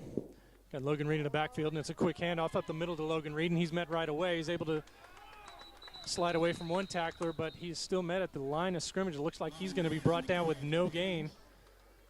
That's a good sign. That was a really stout performance there by number 99, Nash Paddock, and number 54, Landon Trowbridge at defensive tackle. They really stepped up their game there. And I also saw number 34, Drew Miller, who fumbled the kickoff just seconds earlier, getting in there. So he's showing that physicality and being able to bounce back from an error. So it's going to bring up 2nd down and 10 for Milan. They're letting the clock run a little bit. Down to about 15 on the play clock. They've got 3 receivers to the near side, 1 to the far side, one back in the backfield with and a short swing pass over to the right side to number 2, Adam Norman, and he's able to drag a tackler down to about the 13-yard line. Another big gain for Milan. And looks like they're going to say he was out of bounds earlier than that. Looks like he stepped out of bounds at about the 22-yard line. But it is still another first down for Milan. Milan hasn't passed the ball a ton tonight, but the times that they have, they've been able to get quick passes off and take advantage of the relatively soft coverage that the Lions DBs have having. Once again, we need the Lions defense to step up here. There's a minute 27 left on the clock. Milan at the 22-yard line. It's a fake handoff. They're going to keep it, and he is stopped at the line of scrimmage. A great play by the Lions defense again. Looked like he was hit there by Nash Paddock and John Alexander. I also noticed the Lions schemed up a blitz there from Josiah Hay. Lions are caught with a substitution. Time. They've got to get off the field. And they're forced to call timeout to make sure they don't get penalized for too many men on the field. Milan seemed like they got up to the line pretty quick there, and we were not quite ready for a substitution.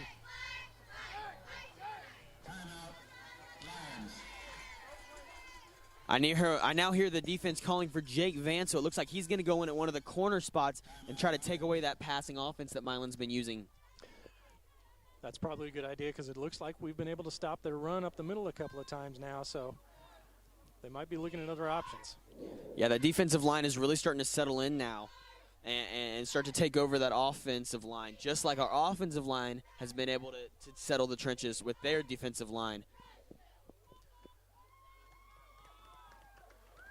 With this timeout, it's a perfect opportunity to remind you that this broadcast was made possible through the help of Rush Memorial Hospital, committed to you, close to home.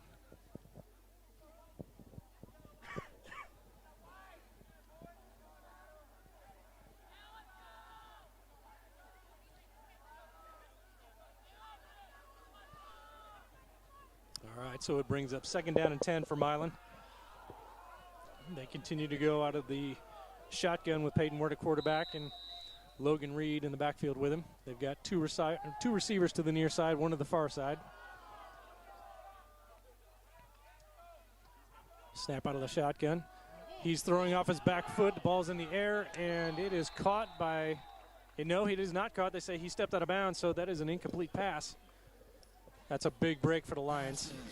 Even if it was completed, it did look like the wide receiver got a push off of Jake at the top of the route there, so I'm not sure it would have gone their way even if he had caught it inbounds because it definitely looked like a push-off. I did see some good pressure there from the interior defensive line. Nash Paddock and Landon Trowbridge have really started to kick it into gear here in the second quarter, and they're really putting some pressure on that run game and the quarterback. All right, we've got a huge down coming up here now. 3rd down, 10 yards to go for Milan. They're on the 22-yard line. Rushville's got some great defensive momentum going. They've been able to stop a couple times. They need to keep that going. And Milan was just a little bit confused in their formation, so they had to call a timeout. They had their skill position players running around while there was only 1 second left in the play clock, so their coach was forced to burn a timeout there. But they've got 55 seconds and a huge play ahead of them. This timeout's another opportunity to remind you that this broadcast was also made possible by Watch Communications, also by Uplink Technologies. Without their technological help, we wouldn't be able to broadcast this game to you as we are.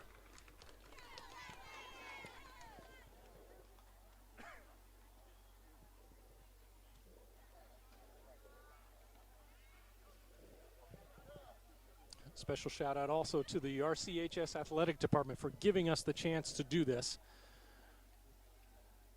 You might think, well, couldn't the school's video or AV classes be able to broadcast something like this? They did look into that possibility, and they realized they just didn't have the equipment to pull this off. So it was a huge step for us to get in connection with Watch Communications and Uplink Technologies to be able to do this.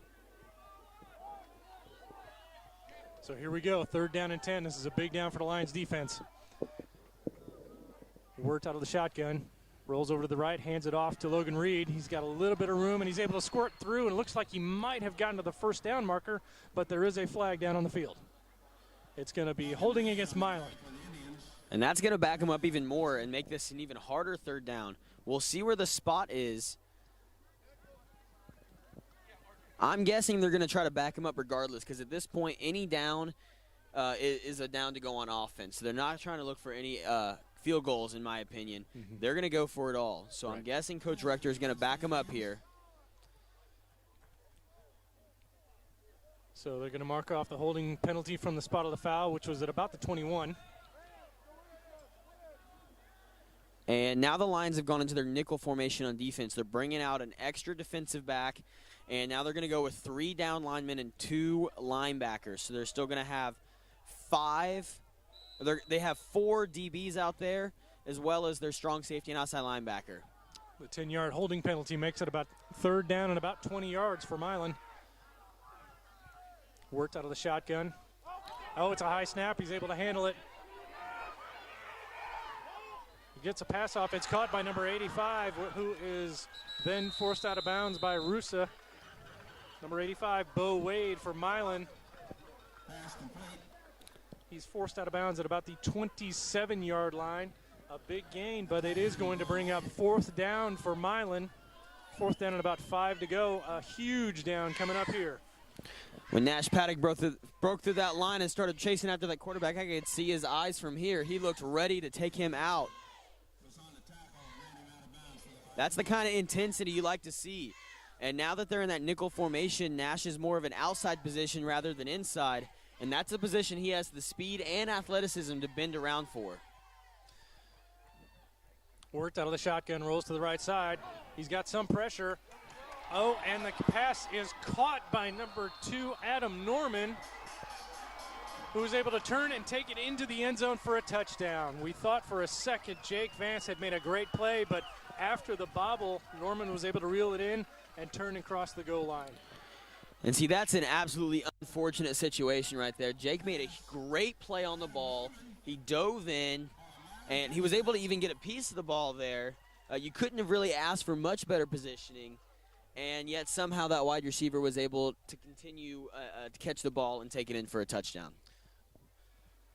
So we're going to have Ethan Colleague on for an extra point.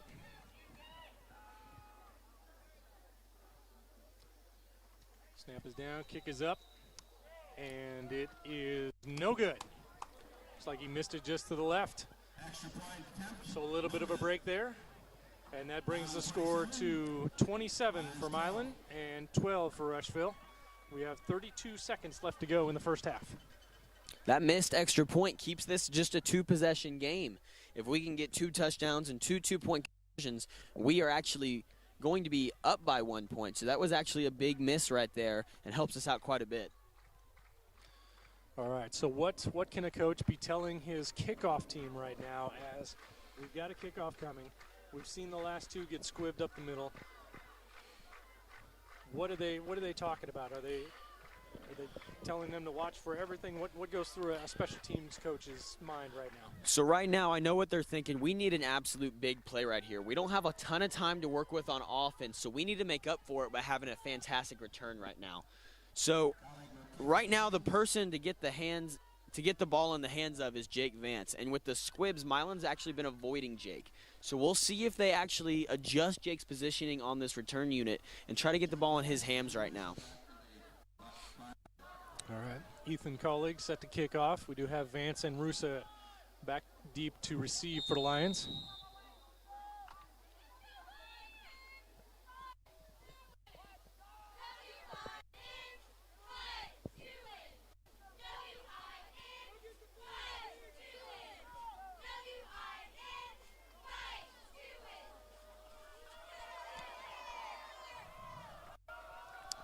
And it is up the middle. Rusa's going to pick it up at the 20. This time Drew is going to let it just go right by him and let Rusa handle the return there. And he is met right away at about the 27-yard line. Or it's going to be 1st down and 10 for the Lions from there. So they'll have 29 seconds to go, about 73 yards.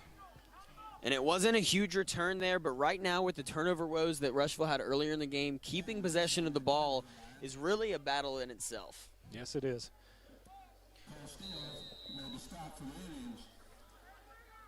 I'd imagine a deep shot is in store right now, but they might also try to draw up some kind of a creative run play here to catch the defense off guard. Milan's taking a play out of Rushville's book with only 3 down linemen right now. All right, Vance takes the shotgun snap, rolls to the near side. He's pointing to try to get Jake somewhere, and he runs out of room and just throws it away to save the play. That was a good throwaway right there by Jake, or by Austin, my bad. He was trying to make a play right there with Jake, and he even waved him on mid-play. But when things couldn't materialize, he made the smart play and threw it out of bounds to avoid a turnover. Absolutely smart. We've had 2 turnovers already. We don't need any more. We've seen that we can score on these guys, so let's hang on to the ball and set ourselves up for that. So this is going to bring up 2nd down and 10 to go for the Lions here. And that's a big part in the leadership that I mentioned Austin has taken upon himself this year. He's starting to look more confident and poised in the pocket, and that's something you really love to see from your young quarterback. All right. Vance is going to go up under center. He's going to send Jake in motion to the far side. Hands it right up the middle to Josiah Haig, who's got a little bit of room. He's out to about to the 35-yard line. A decent gain. Looks like we're going to have about 3rd and about 3 yards to go for the Lions here. It looks like Rushville burned their last time out there. So with no timeouts and 14 seconds left on the clock, a big shot is what to be expected. And they might even, I'm not sure they'll even bother with going play action because a run play right here wouldn't do much benefit for them. So look for Austin to go with a traditional just straight drop back and try to fire one down the field. We've got 14.4 seconds on the clock.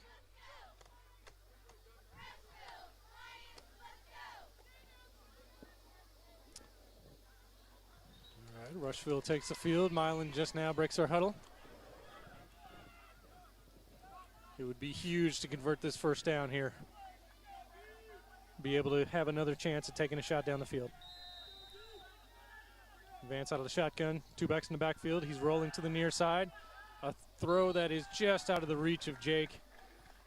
And that's going to bring up 4th down with 4 to go. And pretty much the last play of the half for Rushville unless they can get something out of bounds quickly. Right, and what they were going for there with the rollout pass is trying to get Jake a quick pass, pick up maybe a first down, and give themselves a little bit of breathing room. Unfortunately, it didn't work out. The pass was a little out of his reach, but they still have one more shot to make something happen here.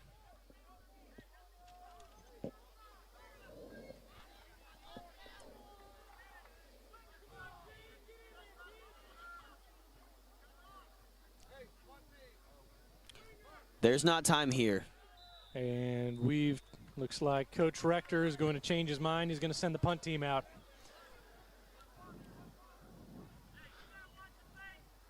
We have no more timeouts to stop the clock there when the play clock was running down. So at this point, he's almost forced to go with the punt right here.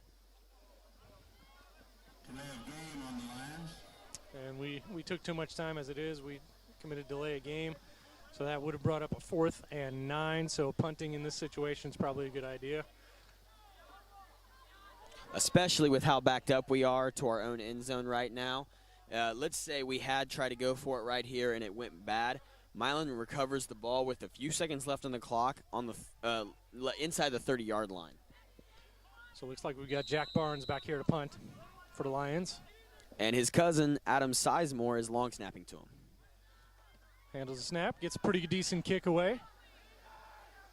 And Milan is just going to let it run, and Rushville recovers it down across the 30 to about the 29-yard line. So with 11 seconds left to go on the clock, do you think Milan is going to take a shot here, or are they just going to take a knee and get to the half? Well, they are up by 2 scores, so it would be tempting for them just to take it, just to take the knee and send ourselves into halftime. They have tried to take some shots on us before when we're not expecting it. It's hard to tell right now what they're thinking. It looks like their running back's back deep. It looks to me like they're going to go in victory formation and just try to take a knee here. They're in there talking to the referee right now. And they're adjusting the clock down to 6 seconds. Yeah, it looks like the clock never started on that last punt play, so it does look like they are going into victory. So it looks like they're going to put a knee down, and that's going to be the end of the first half. Unless something crazy happens. Wirt is up under center. Last minute line and running in there for the play. And he does take a knee. That's the end of the first half here with Milan 27 and Rushville 12. They're going into halftime down by 2 scores, but a lot of bright spots so far. They're going to try to close that gap up really quick in the 3rd quarter. Yes, there were a lot of bright spots. Rushville's offense was able to move on the Milan defense. We were able to get a stop, so we can stop them if we really have to. So we're going to go ahead and turn it over. It looks like the Rushville Roaring Regiment is going to take the field for halftime. So we're going to go ahead and let them put on a show, and we will start up at the second half.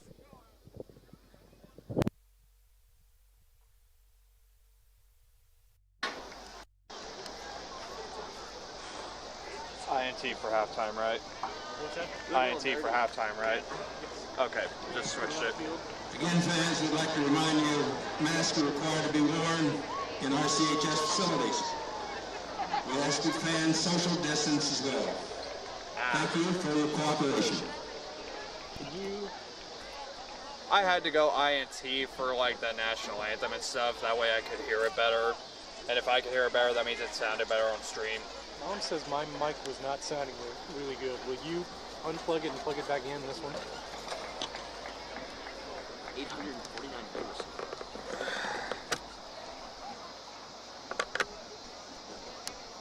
Can we get any food? Can I get any food? Okay.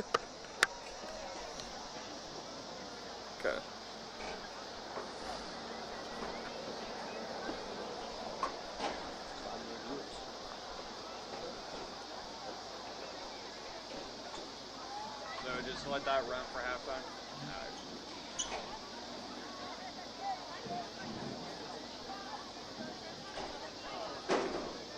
Doing all this kind of gives me an idea of what the future is.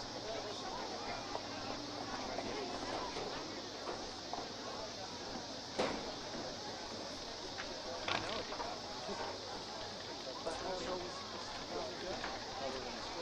Well,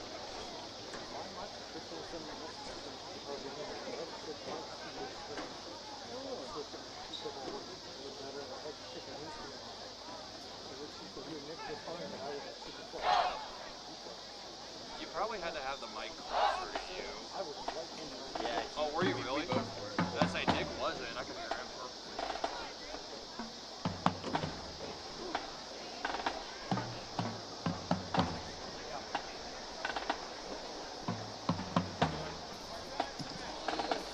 Ladies and gentlemen, Rush County Schools are proud to present the Rushville Consolidated High School Marching Band for 2020. The Roaring Regiment, under the direction of Mr. T.R. Campbell and Mrs. Heather Campbell. This year, the Roaring Regiment's 2020 marching show is entitled The Mandalorian. The Mandalorian is the first live-action series in the Star Wars franchise and has become very popular since its first release in September of 2019. Set 5 years after the fall of the Empire in Return of the Jedi and 25 years prior to the events of The Force Awakens. The Mandalorian follows the title character, a Mandalorian bounty hunter, as he travels the galaxy on various adventures. Tonight, the band will play two songs, Star Wars main theme and The Mandalorian, as we travel back a long time ago in a galaxy far, far away.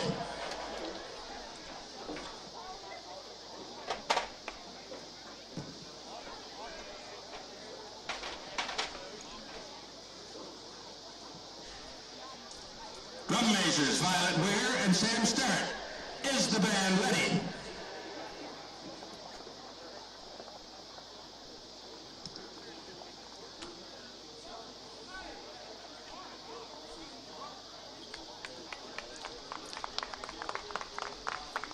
Roaring Regiment, you may take the field for your halftime performance.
Kane, Cecilia Mio, Jenna Miller, Donna Fraser, Michaela Queen, Jada Crowdis, Juliana Zimmerman, Annie Hadley, Elizabeth Amos, Ava Haas, Chelsea Boyer, Gracie Ferris, Grace Carmen, Aranceli Leon, Alyssa Ritchie, and Josie Wagner.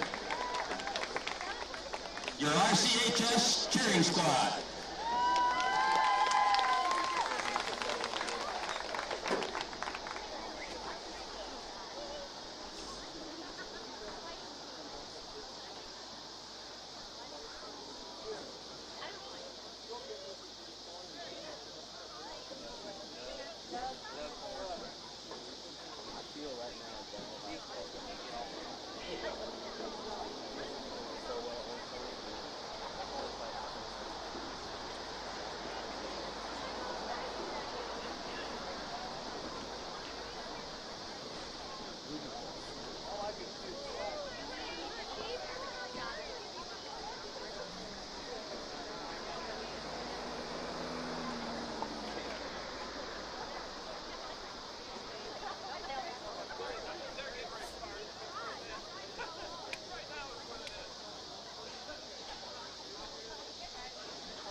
Okay, so we've got about a minute to go before the second half starts. Nick, what do you think Coach Rector was saying to the guys in there at halftime? I think one of the big things he's probably stressing is don't get down on yourself. You know, like we mentioned before halftime, there's a lot of positives right now. They're moving the ball really well on offense, and they're just one or two turnovers away from tying this game up, maybe even being in the lead. We don't know. They've had some decent positivity on defense, the last few possessions, and they're showing some life out there. So I think he just needs them to realize, and he's trying to emphasize to them, guys, we're right there. We're in this game. If we can get the offense rolling and avoid the turnovers, this is a whole different ballgame in the second half.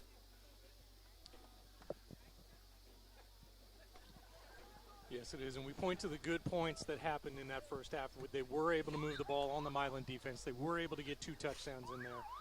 There were some really good flashes of solid play in there. So that you draw on those solid, positive points, and that's what can really bring you the confidence that you need to come back on a team like this.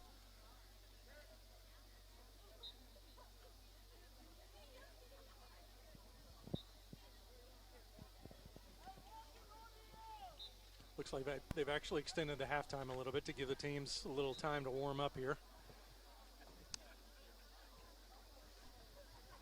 While we've got a couple of minutes, let me go over some of the other sports updates. The Rushville boys tennis team opened their season Wednesday night against Greensburg. The Lions fell to the Pirates 3-2. Individual winners were Sam Smith from his number 2 position and Marlon Hirschberger from his number 3 spot. The Lions travel to Connorsville tomorrow to compete in the Connorsville Invitational. Best of luck to the Lions tennis team. Also, the Lady Lions volleyball team opened their season this past Monday night at home against Franklin County. The Lady Lions fell to the Lady Wildcats 3-0, but the ladies bounced back Wednesday night and celebrated their senior night with a 3-0 victory over the Tri-High Titans. The Lady Lions traveled to North Decatur on Monday to take on the Chargers. Good luck to the Lady Lions volleyball team. So when I was talking to Coach Rector before the game started, one of the things I asked him was how he felt this week compared to other years in the past going into the season, given everything that's been different because of COVID. And I asked him if he felt the same as he did any other week one, and he told me yes, but no. Yes, it's high schoolers making split-second decisions. You know, there's going to be mistakes, there's going to be crazy plays, things are going to happen like they always do in week one of high school football. But no, because there's so much uncertainty going on right now.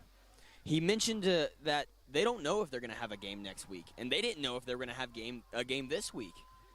And so one of the things he told me is that every game is a season itself. Mm-hmm. And I think that's one of the things that they're trying to approach this game from, especially coming back from halftime, is they're playing for everything, every game. So hopefully they can show that energy right now and get back into this game. Yes, they definitely need to bring up some energy. And that is a good way to look at it, that every game is a season by itself, because you're right, you don't know with the COVID situation. We really don't. We don't know what next week looks like. We know Newcastle has shut themselves down for 2 weeks, so that game is kind of on the line right now. So you don't know exactly how you should approach this, other than to say this could be the last game of the season, so let's go out and play that way. I know in the past it's always been a huge motivation factor, saying that this is the last game ever. And, you know, this is the last game, every game for them, as you mentioned earlier. So they have to play with their hearts on the line every snap of every game if they have any hopes of, you know, looking at this season from a positive standpoint. Mm-hmm. All right, so Rushville received the opening kickoff, so they will kick off to start the second half. Milan has 3 guys back in their return formation. That's number 6, Riley Johnson, number 23, Jonathan Aldridge, and number 22, Peyton Cavins. And John Alexander will be set to kick off here for the Lions in just a second. We saw a lot of rotations on offense and defense trying to keep guys fresh in the first quarter. It'll be interesting to see whether they stick to those rotations or they allow those guys to go full steam ahead both sides of the ball trying to climb back into this game. All right, Alexander set to kick off. It's a squib down the left side, and there's a chance Rushville might fall on it, and it looks like they did. It looks like they fall on it. Number 81, Luke Webb with the recovery for Rushville, and that is a great start to the second half for Rushville. That was the perfect place to place a kick there, and the grass helped stop it. Absolutely all on John Alexander there with a great kick and a great recovery. There seems to be a little bit of a scuffle on the field right now as Milan and Rushville players both have their hands up saying, I didn't do it. No flags, though, and they'll look to take offense.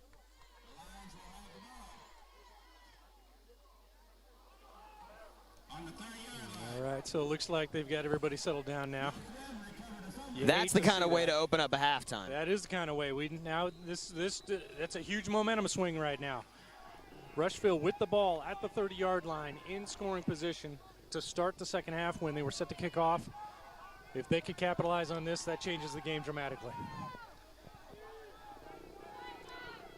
So Vance is going to be up under center. He's got one receiver to each side, 2 backs in the backfield. Sends Jake to the right side, and it's a jet sweep handoff to Jake.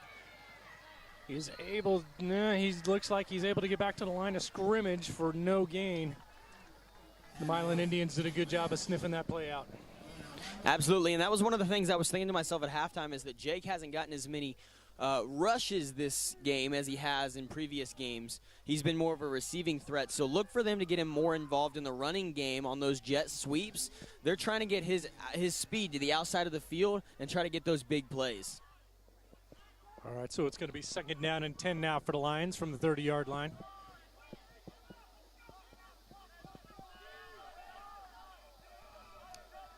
Two receivers out wide to the far side.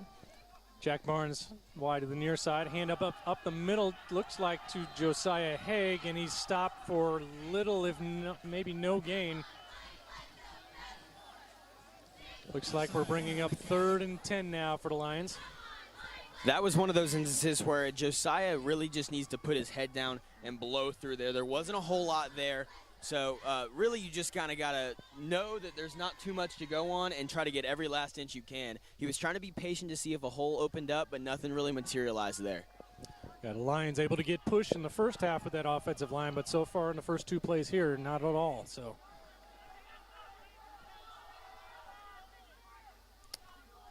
Vance from the shotgun is going to drop back to pass.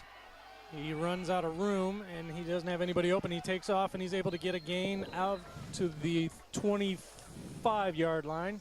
Gain of about 5 yards. That's going to bring up now 4th down and 5 yards to go. Look at that athleticism out there by Austin. He's more of a drop-back pocket passer, but we're seeing a little bit of athleticism there on that run right there, and they're going to try to utilize that a little bit more as the season goes on. This is a huge down here. To get the turnover on the kickoff and to have the ball to keep this drive going would be absolutely enormous for the Lions. Vance in the shotgun. Drops back, rolls out to the near side, and he's hit as he throws, and the ball drops incomplete. Rushville players calling for a face mask, but I don't think any of the officials saw it that way. So it looks like that's going to be a turnover on downs, and Milan is going to take over on the 25-yard line. It appears number 2 on Milan's getting up slowly and walking a little tenderly on that ankle. The pressure there seemed to come from the interior of the offensive line, and as the defensive tackle was able to run down Austin while he was looking for a good read. That number 2 who's shaken up on Milan, that's Adam Morgan. He made several big plays for their offense in the first half, so that could be a big loss if he doesn't come back. He was able to walk off his own power, but he is favoring his other ankle very strongly right now. So 1st and 10 for Milan at the 25-yard line. Peyton Wirt from the shotgun. Takes a snap. He's going to keep it. He doesn't have much room to start with, but he's able to find some, and now he's actually got quite a big gain. He's out to the 50-yard line, across the 50 to about the 47, 48-yard line. A big gain on 1st down for Milan. You hate to see that. You hate to see it, mainly because of how good the defensive line played in stopping the initial run path. You saw it looked like the defensive line plugged up all the holes to start the play, and then there was a little bit of a breakdown there, and he was able to pick up a huge gain. So Rushville defense once again needs to find a way to keep Milan from moving the ball at will.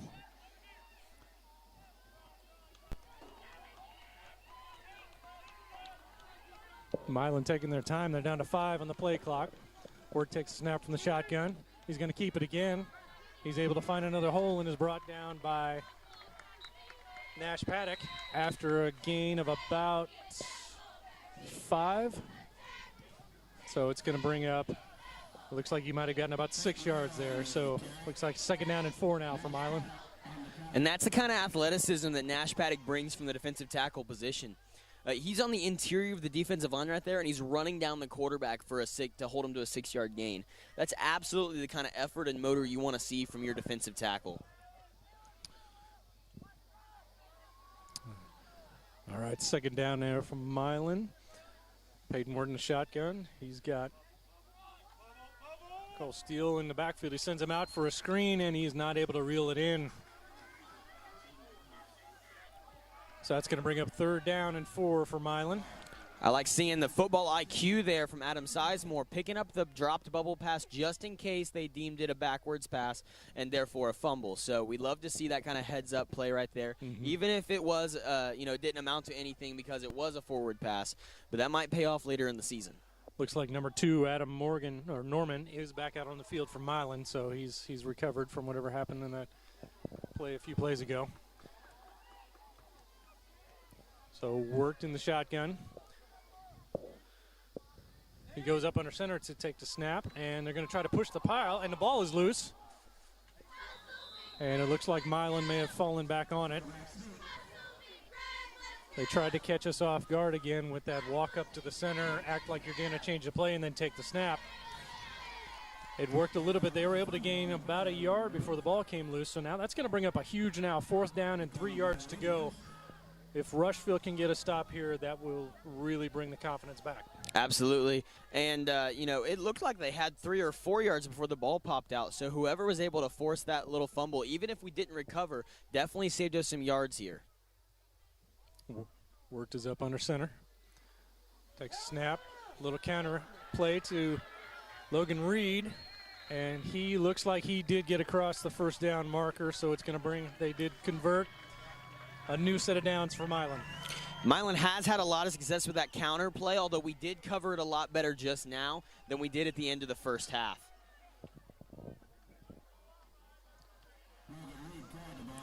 It looks like Rushville's making a substitution on the D-line as Eli McGrath goes in to play some nose tackle.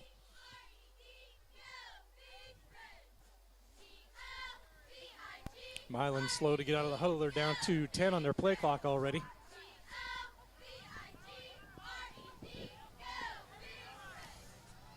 Work from the shotgun. Takes the snap just as the play clock runs out, and he's running across the far side, and he's got a little bit of room. And he is forced out of bounds there by a few Lions. Fairly close to the 1st down marker. Let's see where they spot the ball.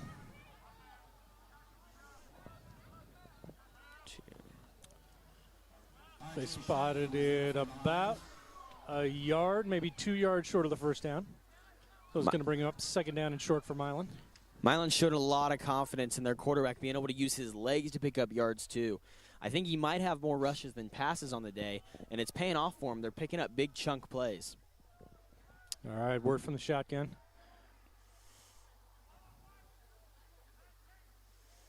He's going to drop back, and he's got a man open, and it is Adam Norman over the middle for a touchdown for Milan. There looked to be good initial pressure from the D-line there, but some kind of coverage breakdown led to that led to that touchdown there. It's not always good to see when your middle linebacker is breaking his zone and almost beats the tight end of the ball there when it wasn't even his man. So something obviously was miscommunicated there, and that led to the touchdown. So a disappointing score given up by the Lions defense after they're able to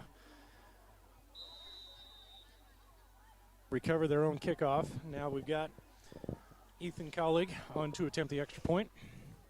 Kick is up, and it is good. So that's going to bring the score now to Milan 34 and Rushville 12 with 7 minutes, 11 seconds left to go in the 3rd quarter. The Lions offense definitely has the weapons and the capability to close this lead. However, playing when you know you're down by 22 is a lot different than playing when you know you can go up by 22. So they're really going to have to focus in here, not make any mistakes. They're going to have to complete every pass. They're going to have to get 3 yards every rush. And they're going to have to start grinding in here to get those touchdowns. The more they can keep the ball out of Milan's offense's hands, the better this game will turn out to be. I don't know if you could hear that, but the parents that are here in the stands got a little bit of a cowbell wave going there to try to bring the energy back to their Lions. And I will attest, you can't hear too much when you're down there in the middle of the game, but a cowbell is one of the things you most definitely can pick out from the crowd. All right, so the Lions set to receive the kickoff. We've got Vance and Rusa back to receive. Once again, Jake is going to mirror the kicker and stay on the short side of the field. And Ethan Cowlig set to kick off for Milan. Huddling with his team as they do before every kickoff. Band's trying to do their part to get in the kicker's head. And there go the cowbells. And it's another squib up the middle. Quickly fallen on by Jack Barnes. Smart play there. Absolutely great heads-up play right there. He knows that they're in good field position. All he has to do is recover the kick, and he did a great job there of not only recovering but getting himself down on the ground to avoid any kind of injury. Right. So it's going to be 1st and 10 for Rushville at about the 39-yard line. So pretty good field position to start. The way we've been moving the ball, hopefully we can throw some points on the board pretty quick here. We're starting to get to the point where we need to put up fast points and not necessarily just points. 2 backs in the backfield. He sends Jake Vance in motion to the far side. And a quick handoff to Jake, who then turns it up the middle and is able to gain about, looks like about 7 yards. Oh, that wasn't Jake. That was Josiah Hay. The fake was so good it got us a little bit. It fooled me. So they did gain about 7 yards there, so a good play. Brings up 2nd down and about 3. Stopped by Castletide. That kind of misdirection is going to be very crucial if they want to put more points up here late in the game. Looks like Vance is going to go up under center. 2 receivers to the near side. Handoff up the middle. Looks like that's Jake Vance. And he's stopped right at the, nope, that was Russo. Once again, I couldn't see the number. But he stopped right at the line of scrimmage. Looks like no gain, or did he get a couple? No, he did get a couple yards there. They just haven't moved the marker on the other side, so that's going to bring up 3rd down and short now for the Rushville Lions. They did give us a very generous spot there, so we can definitely convert here. We've got a down marker confusion. They've got a marked 4th over there. It's and yeah, sideline coach helps him out. Okay. And it's a keeper up the middle. And Vance is still going. They're pushing the pile again. The line surge was so good. Austin almost broke out and was able to run for a few more yards there. You'd love to see that, and it looks like the intensity from the O-line is coming back. So a great 3rd down conversion there by the Lions. Gets them a new set of downs, and they are now across the 50-yard line and moving the ball pretty well.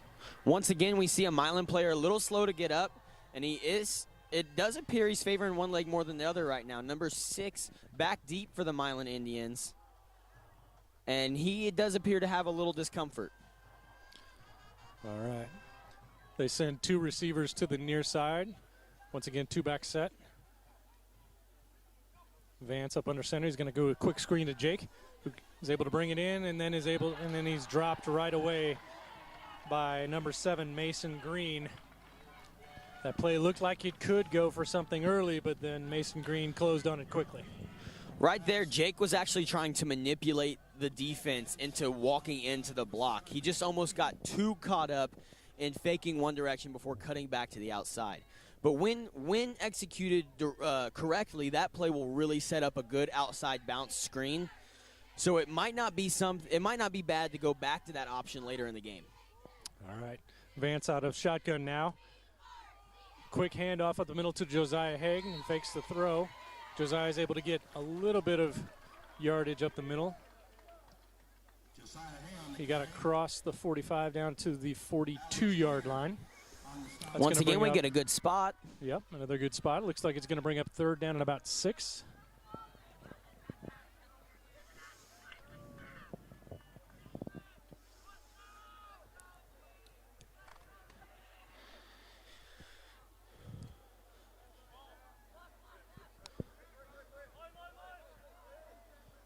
They send Jack Barnes and Sheepert. I can't tell who that is over on the far side. And a quick pass towards, Jake, and he's got some room, and he's gone. Touchdown, Rushville. That play totally surprised Milan.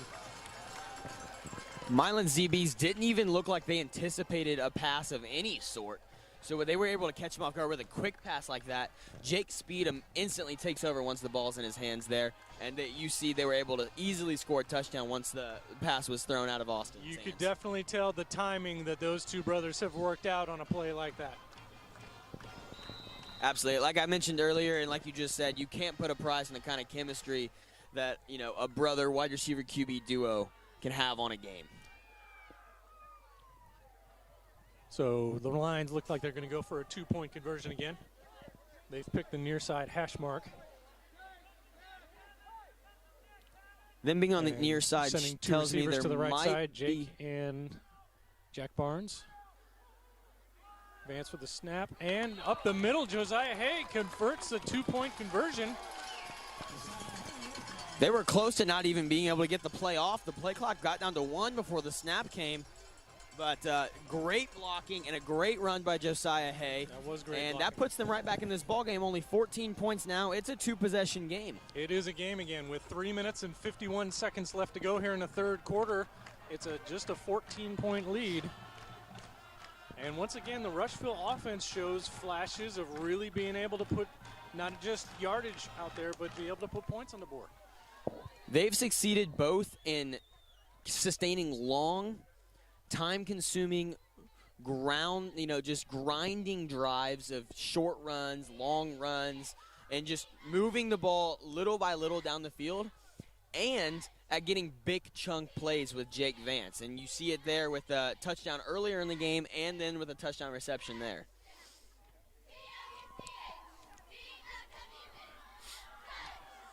So Milan has Riley Johnson and Jonathan Aldridge and Peyton Kevins back to receive John Alexander's kick.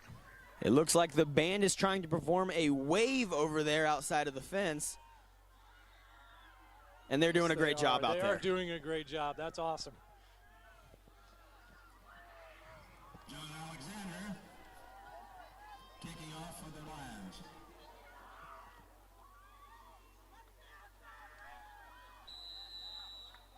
And Alexander with a squib kick to the left side, and Milan's number 42, Alex Werner, was able to fall on it right away. And Milan's going to have really good field position to start this drive. Looks like there's a Lion down holding his calf right now. It appears to just be cramps as they're trying to stretch it out. That's a pretty common thing here in the first game of the season with the heat that these guys have been going through during practices, and now in this we've had really nice weather tonight, but still getting used to the game action. Absolutely. Some guys have to deal with. Especially from players that have had to not only play offense, but dabble a little bit on defense to keep other guys fresh too. Coach Rector likes to emphasize a 2-platoon system, being able to have 22 different players out there starting, but that doesn't always turn out to be the right circumstances. So I know we have at least 4 two-way starters, and they're just trying to keep everyone fresh. So definitely cramps are going to be an issue, not only this game, but probably as the season continues. So during this timeout, let me give you an update on other Rushville sports. The Lions boys soccer team opened their season with a win over the Wapahani Raiders 2-1 on Wednesday night. Last night, the Lions traveled to Batesville, where they fell to the Bulldogs 6-0. The Lady Lions soccer team opened their season Wednesday night with their senior night at home versus Centerville. They lost a close game 5-4 to the Bulldogs. They traveled last night to Batesville and lost to another Bulldogs team 8-0. I got a feeling they're tired of playing against Bulldogs. Also, the Rushville cross country team opened their season Monday night at Triton Central. The Lady Lions finished third as a team in the large school division, led by senior Jada Miller, who finished 7th overall. Lions finished second as a team, and they were led by junior Kyle Stanley, who finished second individually. Lions' next competition is set for August 29th, where they will host the Rushville Invite. This has been reduced to 4 teams, Mount Vernon, New Pal, and Whiteland, and unfortunately no spectators will be allowed to attend. And that was number 70, John Alexander, that was down for a good moment right there dealing with the cramps. But the Lions defense is now back out on the field, and they're ready to resume game action. All right. Let's hope the defense can come up with a stop here, get some momentum back in this game. So worked out of the shotgun. He's got Reed in the backfield with him. Sends number 22 on a sweep to the far side, and he's got some room to run. He's got lots of room to run. In fact, he is gone. There is a flag on the field. We might see blocking the back or a holding in that area.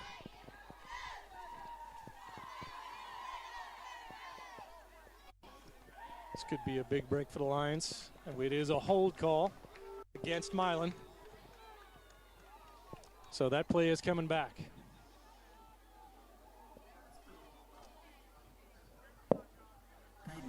From a running back's perspective, that is so discouraging when you're able to break off a big run only to realize it didn't count and you've got to try to do it all over again. So let's see if Milan's running back and running game as a whole can keep their head in the game right now and try to, you know, put it back out there. So they're going to walk this penalty off from the spot of the foul. And it's actually going to end up to be just a little bit of a short gain on the play, so it's going to bring up first down and 9 now.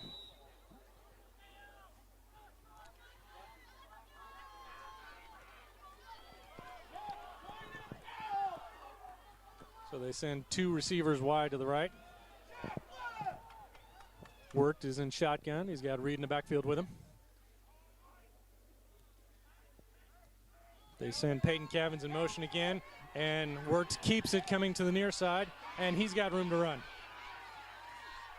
And he's finally forced out of bounds by Jake Vance. He's forced out at about the 34-yard line. Another huge gain for Milan. And what they did there is they just had so much success with the jet sweep from number 22. They faked Rushville out by trying to do that again. They showed that reverse, or they showed that jet sweep with number 22 only for the quarterback to pull it back and reverse back the other direction, and there was a wide open hole there. It looks like the outside linebacker a little bit over pursued and got out of position, and that's why he was able to capitalize on a big gain there. All right, so a new set of downs for Milan. They made it down to the 33, first and 10. Worked out of the shotgun. He's got Reed behind him. He hands it off to Reed, going up the right side. He's able to get a little bit, but then is met by a couple of Lions. Led by Rusa on the tackle.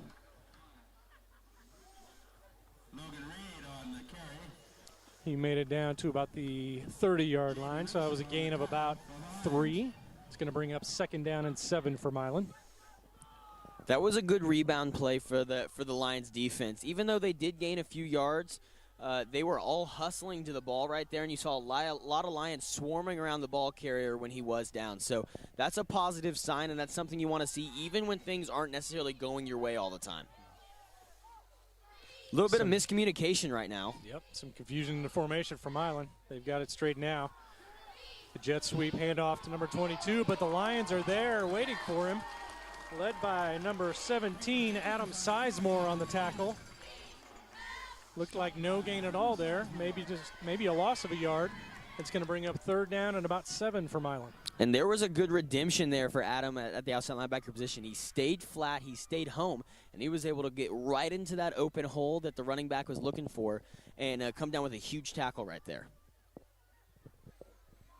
So this is another big down now for the Rushville defense. Third and long. If they could force Milan to make a really tough decision after a play here, that could be huge. So a handoff coming up the right side to Reed, and he's able to break a tackle and get a few extra yards. But he did not make the first down there. Looked like they're marking him about 3 yards short. So now we've got a huge down coming up. Looks like 4th and about 4 yards to go for Milan. And Adam Sizemore almost came up with back-to-back tackles there. He did get a hand on his shoe right there and held him back, and he slowed him down so much that defensive tackle Nash Paddock was able to come over and clean up the tackle right there. All right. You hear the cowbells going. The crowd is getting into it. Worked out of the shotgun. Fake handoff to Reed. He's going to roll to the left side. There's Lions there to get to him, and they do. They stop him for a loss. And that is going to be Rushville ball, first down. The Rushville defense with a huge play right there. Looks like Drew Miller was shaken up a little bit on the play, but he's jogging off now. And that was number 90, Brian Zimmerman, right there with a great tackle. He stayed home and forced the quarterback to try to make a choice right there. And the QB actually made the wrong decision. He was able to come up with a huge tackle there. That play right there could be a huge momentum switch in this game. Absolutely. This could be where the Rushville Lions turn it around and start to take control of this game.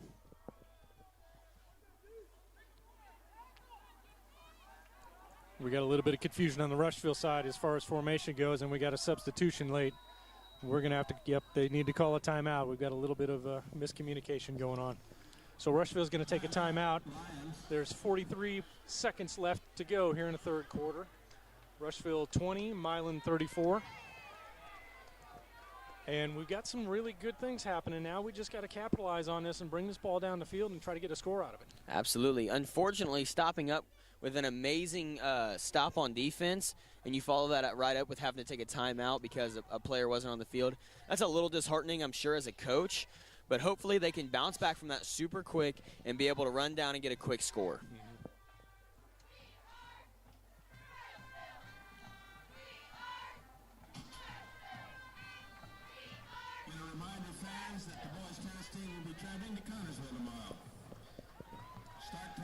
So let me give you a quick update on the girls' golf team. The Lady Lions golfers traveled to Franklin County last night. Isabella Wilson and Claire Waits both scored career best rounds, but the Lady Lions fell to the Lady Wildcats. They will hit the links again tomorrow as they travel to the New Pal Invite with a 1 o'clock tee time.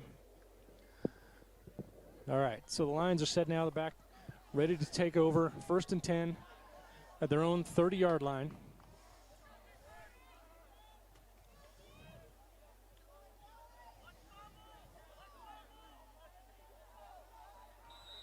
All right, officials give the signal they're ready to go. Vance is in the shotgun. And a quick handoff up the middle, and there's no room to run there for Josiah Hay. Maybe got a yard out of that, so it looks like it's going to bring up 2nd down and about 9. It looks like he went to plant his foot to hit that cutback lane, which there did appear to be. But unfortunately, there just wasn't enough, or at least enough time, and the blockers didn't hold up long enough for him to be able to hit that cutback lane. So they are going to settle for a short gain there on 1st down. And they're going to let the clock run out for the third quarter.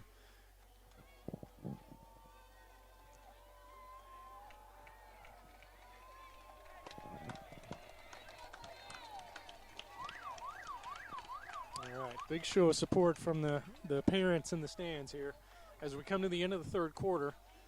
It's Milan 34, Rushville 20. But the momentum is definitely on Rushville's side right now. Absolutely. A few key stops and a few great drives by the offense there coming out of the halftime. And suddenly we're going into the fourth quarter, only down 2 scores and moving the ball really well on offense.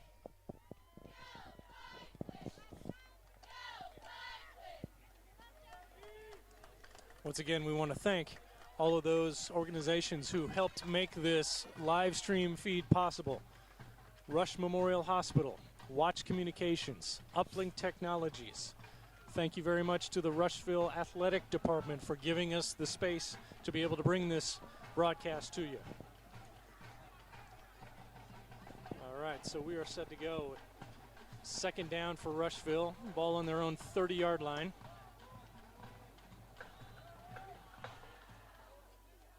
Looks like there was really no gain on that last play, so it's about 2nd down and 10. Vance out of the shotgun.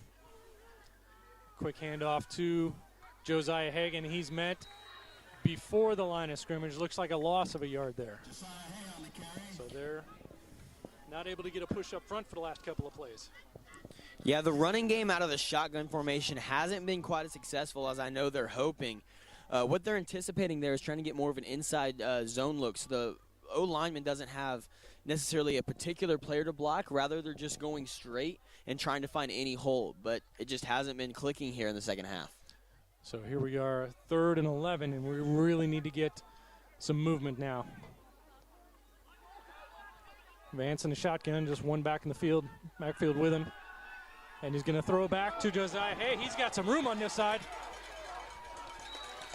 And he's brought down by number 22, Peyton Cavins, but not after getting a first down for Rushville. And they dip back into the playbook and go back to that screen that worked so well for them in the first quarter. And this was a perfect time to do it. They've been, lulling the defense to sleep with runs that have necessarily been successful.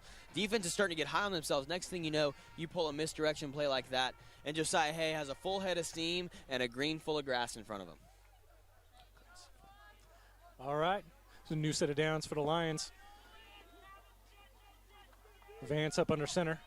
Takes a snap, hands off to Josiah up the middle. He's able to dodge one tackler and is able to push the pile a little ways, and looks like he gained about 4 yards there, 3 to 4. It's going to bring up second down at about 6.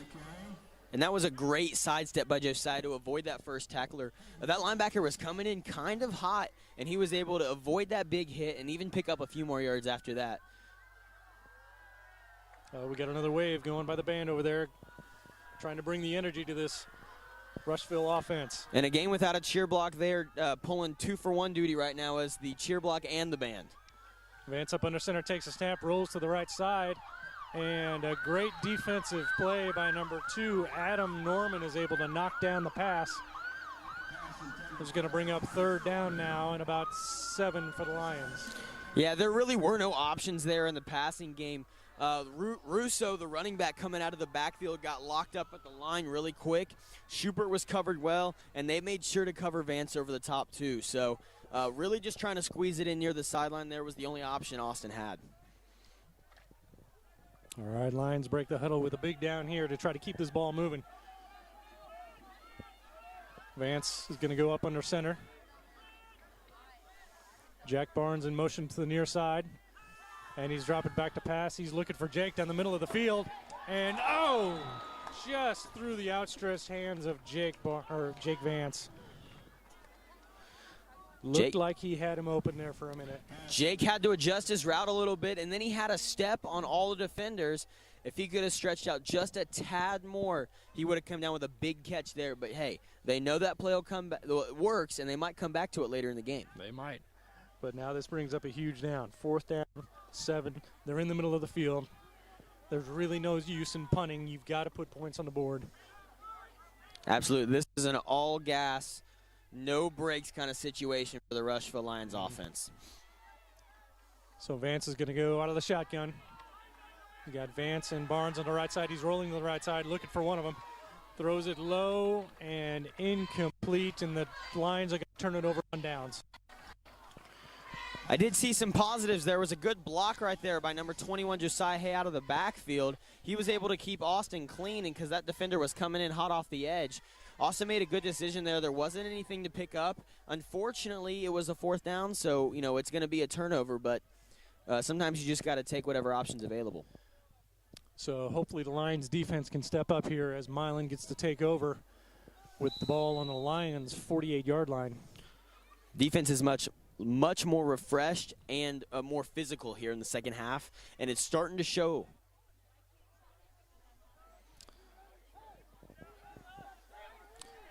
All right, Peyton Wirt out of the shotgun. And they've got a receiver walked up, but they didn't call it.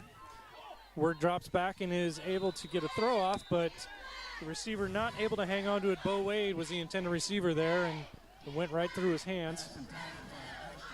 So a good break for Rushville there, as that's going to bring up second down and 10 now for Milan.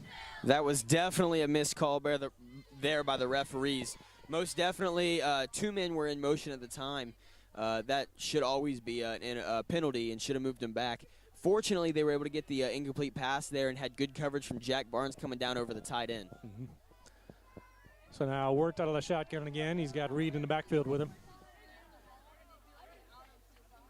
And he's going to fake to Reed and throw a swing pass over to the far side. And the Rushville defense is there to meet him right away to stop him for no gain. It looks like Nash Paddock was one of the people in there on the tackle from the defensive tackle position.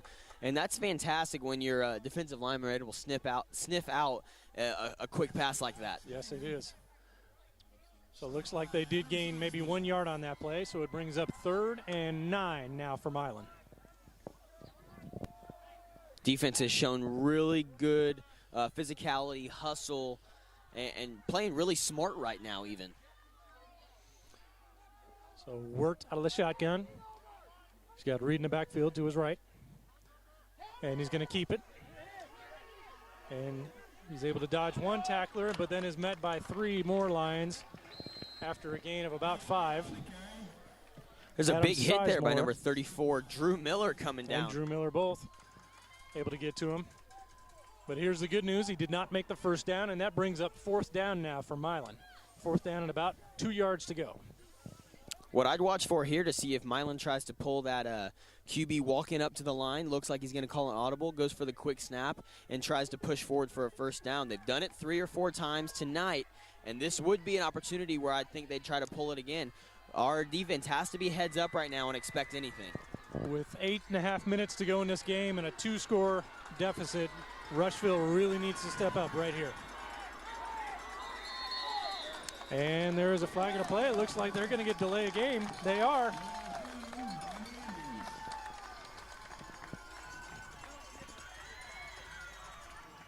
They're arguing about whether or not they got a timeout called, and the flag has been called off. Oh, the timeout was called in time. Give them a timeout before the clock hit 0. So no penalty. And after a timeout, then Milan will have 4th down and still just a really long yard to go.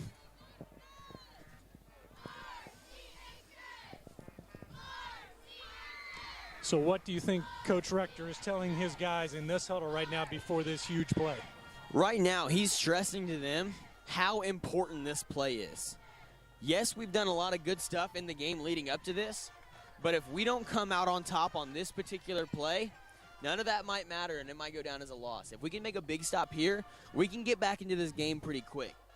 So he's trying to make sure that everyone knows just how important it is to do their job this play, get a huge stop, and climb back into this game. All right, Milan has broke the huddle. And here we go. Once again, with 8 minutes to go, this is a huge play.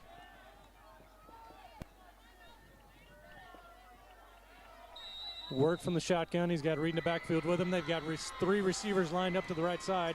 He's going to keep it and run it over to the right. He's able to dodge a couple of tackles, and he has made the first down. He's run out of bounds over on the far side at about the 32-yard line. And that's not what you wanted to see right there. No, that's super unfortunate. It looked like there was virtually no contained there on the strong side of the field. And unfortunately, that came back to bite him. He got a grid play there. He stopped the clock. They have plenty of time to work with here. And they have the whole playbook open to him right now. It's, 1st and 10, 35-yard line. Yep. Word out of the shotgun. He's got 2 receivers to the right and one to the left. Reed in the backfield with him. He's going to do a quick screen to the right side to Adam Norman, who's able to bowl his way past the first down marker. It looks like maybe he stepped out. Nope. Looks like they are marking it. No, they are marking it. Looks like he must have stepped out short. So it's a gain of only about 7.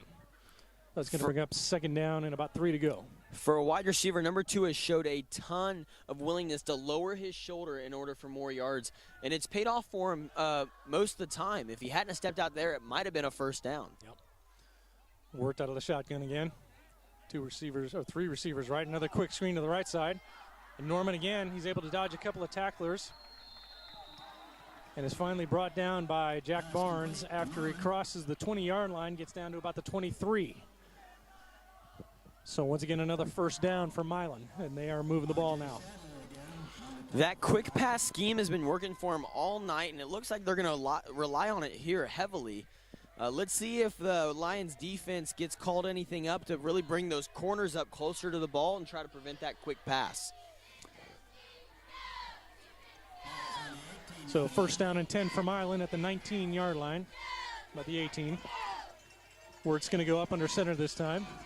Reed in the backfield. We're going to take a counter handoff to the near side.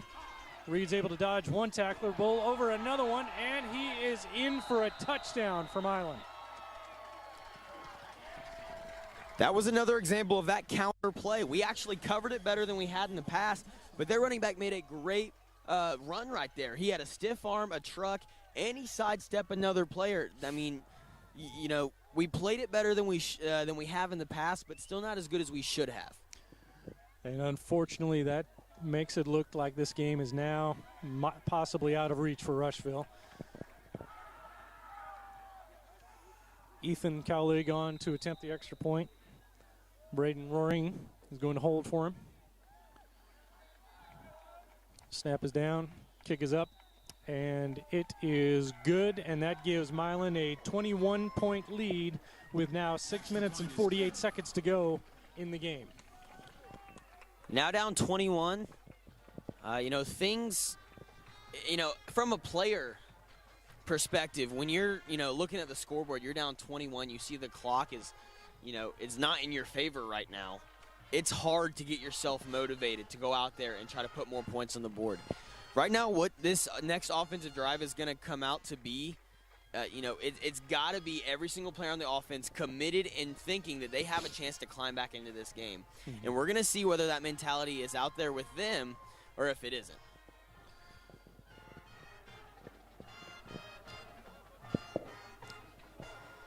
All right, so Milan is going to kick off now.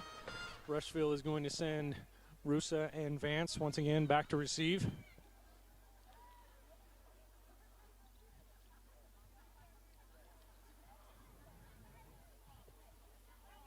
Milan takes quite a while to huddle up before kickoffs. Yeah. They've sure been taking their time all day today. Well, it's working. They've got a 21-point lead, so. Yeah. All right. So we'll have Ethan Collig set to kick off.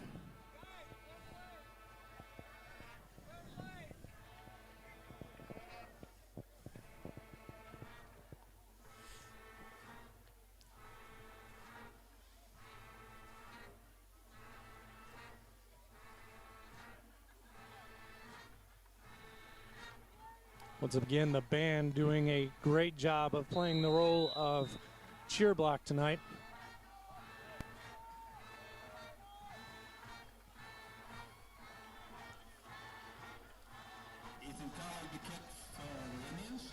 Lions need something big out of this return if they have any hopes of getting back in this game.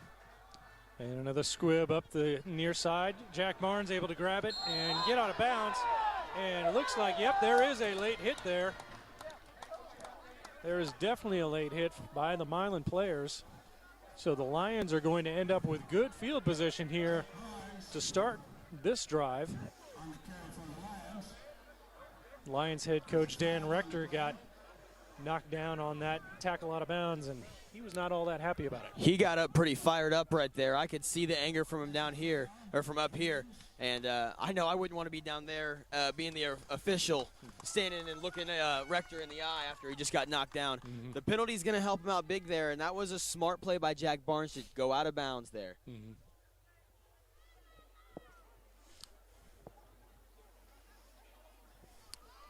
So the officials still have the penalty to walk off.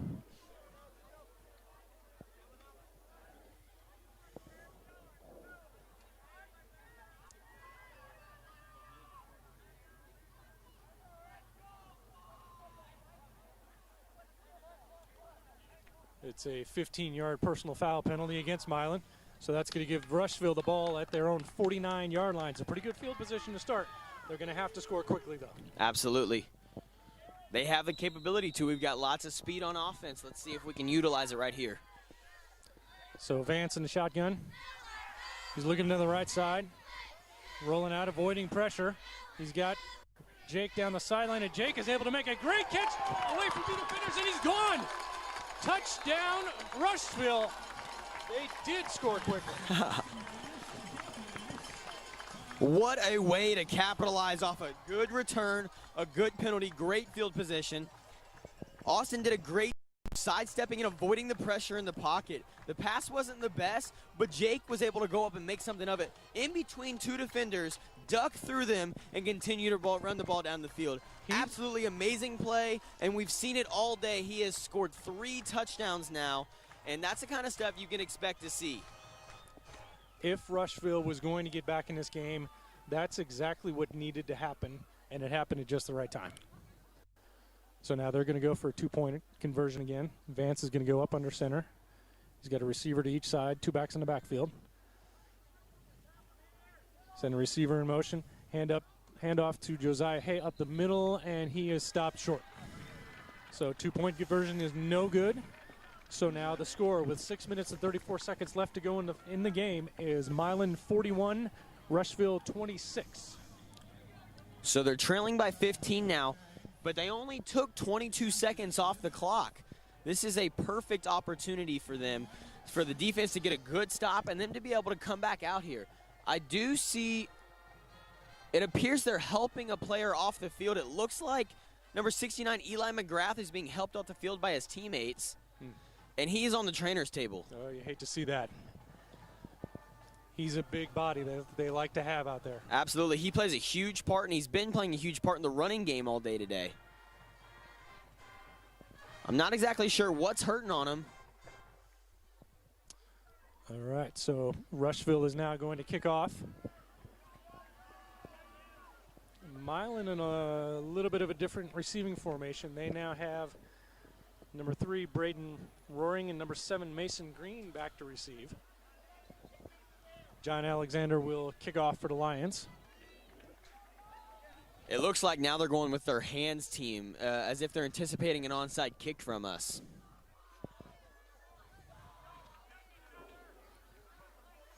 Let's see if we kick the onside anyways, despite their changes.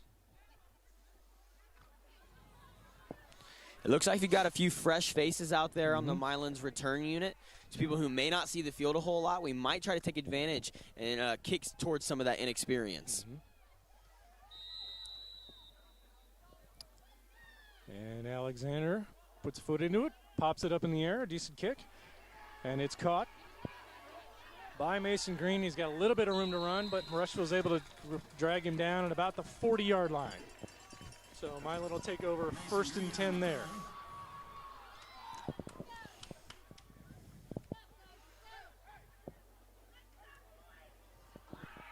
This is a huge defensive drive right now for the Lions. If they get a stop here, nothing's off the table. Looks like they spotted the ball at about the 41. Milan still waiting for their play to come in.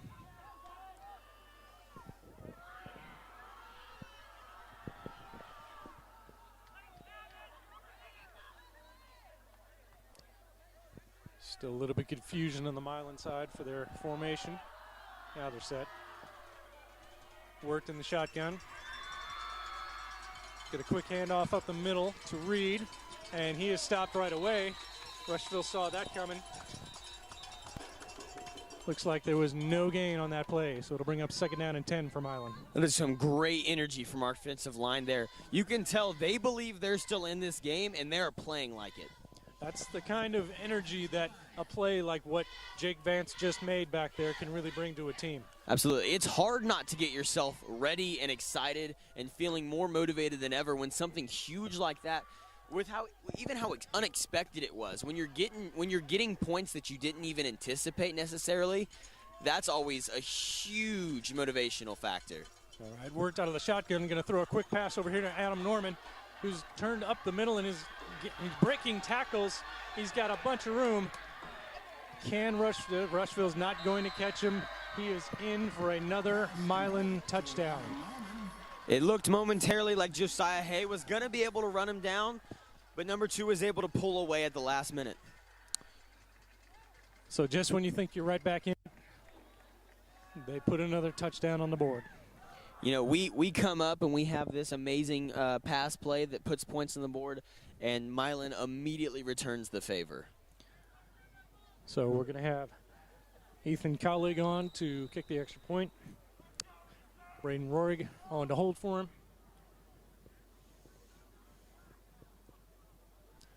Snap is down, kick is up, and it's good.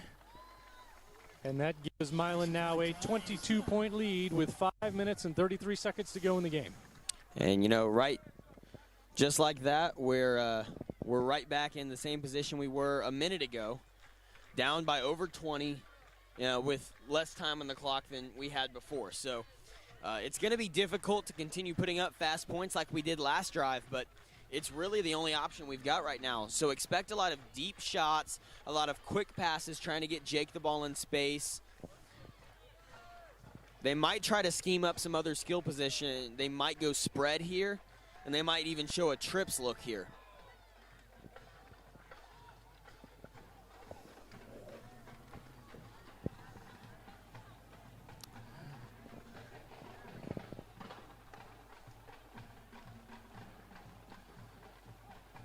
Once again, we'd like to thank those organizations that made this live stream possible. Rush Memorial Hospital, Watch Communications, Uplink Technologies, and the the Rushville Athletic Department for giving us the opportunity to bring this game to you. I think we were all ready for some football, and we finally got it. This game is not going the way we want, but you know what? It's just great to be out here. I can't tell you the last time, you know, I haven't thought about Lions football. So just being able to be out here and you know, see some of the stuff that I miss so much, it absolutely is one of the best things I could have asked for tonight. So we've got Jake Vance and Dylan Galusha back to receive the kick from Adam Cowlig.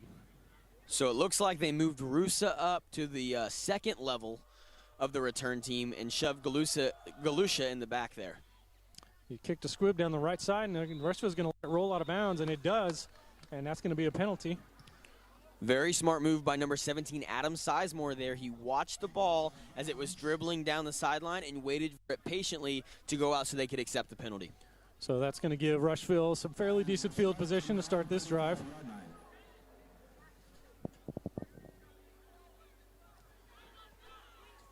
They'll get the ball at the 35-yard line.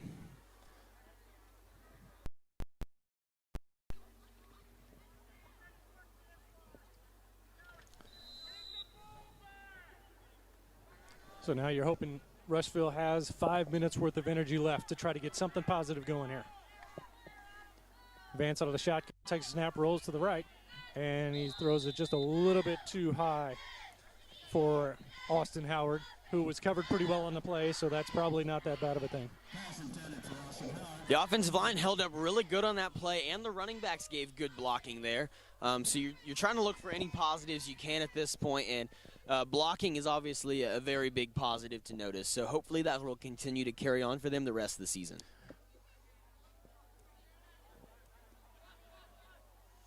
I do see Eli McGrath back out there, so whatever happened a few plays ago, he's been able to recover from it. Vance out of the shotgun, hands it up the middle to, is that Josiah Haig? Yes, it is, and he's able to get a good gain up the middle for about, looks like 9 yards.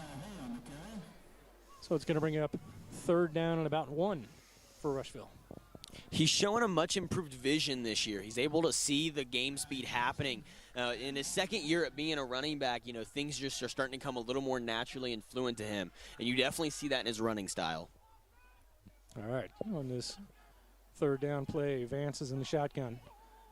Quick handoff to Josiah Haig, who's able to sidestep one tackler and get across the first down yardage out to about the 48.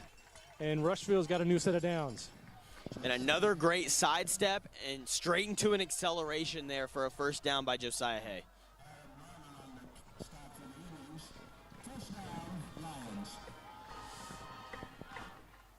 Unfortunately, the clock does continue to run. 4 minutes and 50 seconds left to go. Time is not on our side here.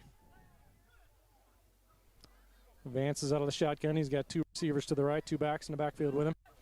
Throws a short pass to Rusa, who was not able to hang on to it. Yeah, he took that one off the helmet on this play, and you can see him looking down at his hands after the play. He wishes he could have got that one back. So that's going to bring up second down and 10 yards to go for Rushville. Vance gets the play from the sideline. Positive from the incomplete pass is that it did stop the clock.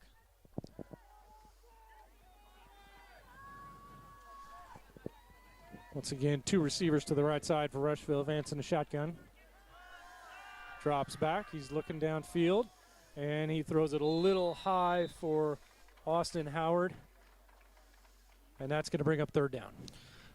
That was an interesting throw to me. Austin appeared to be in the middle of 4 different defenders, so he did have the right idea, and it looked like he almost threaded it right past those defenders into a hole. One of the things I also noticed is that it looked to be a little bit of pressure in there from the defense. Someone must have snuck past their offensive line assignment and put a little bit of pressure on Austin as he was dropping back there. All right, a big down here as it's 3rd down and 10. We really need to get some points on the board if we're going to get back in this again. 4 minutes, 30 seconds left to go. Milan has started to put their reserves in, so hopefully we can capitalize on this. Vance up under center. And we're going to get a delay of game on Rushville. We took too long to get that started. Austin went to call for the motion from his wide receiver, but I don't think Austin Howard saw his call for motion, and that's what caused the delay of game there because they were set back a few seconds. All right, so that's going to make it 3rd down now and 15 for the Lions.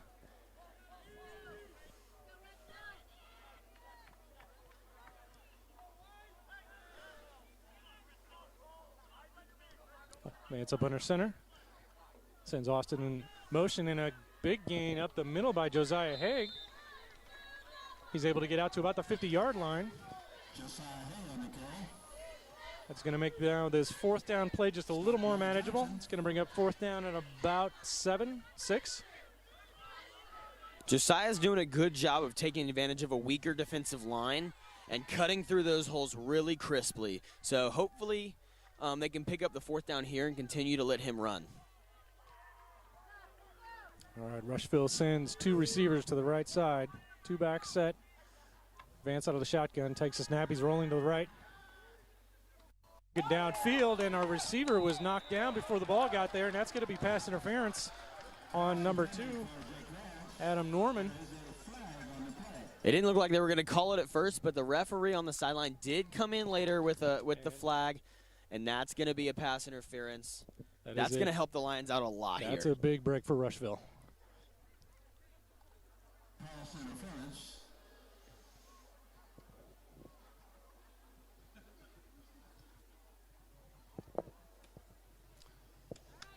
So they walk off the penalty, and that is going to give Rushville a 1st down. So a new set of downs here with 3 minutes, 35 seconds to go.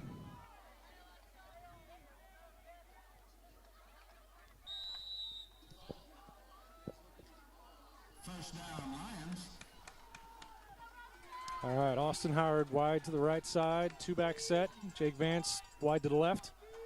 Vance out of the shotgun, takes a snap. He's looking for brother Jake going down the left side, and that ball is intercepted by number 10, Peyton Wirt. That was an absolute rocket from Austin Vance there. Just slung it down the field. Unfortunately, had a little too much air on it. And Milan's quarterback, who's also pulling double duty as a safety right now, was able to get underneath it and get the interception. It did look like it was a great throw, but like you said, Wirt was able to track it down and make his way over there.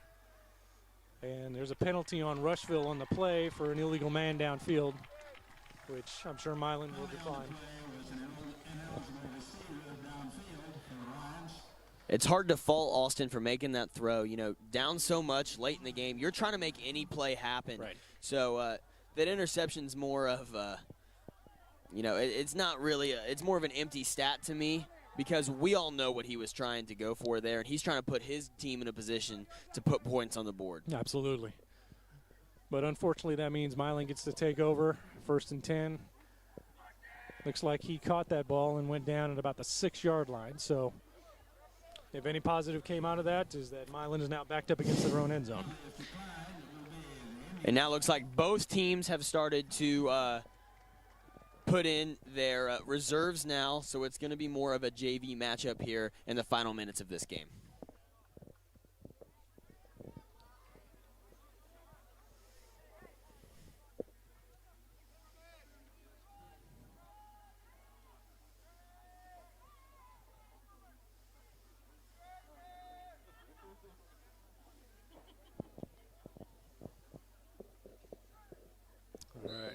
left is going to come up under center for their first down play.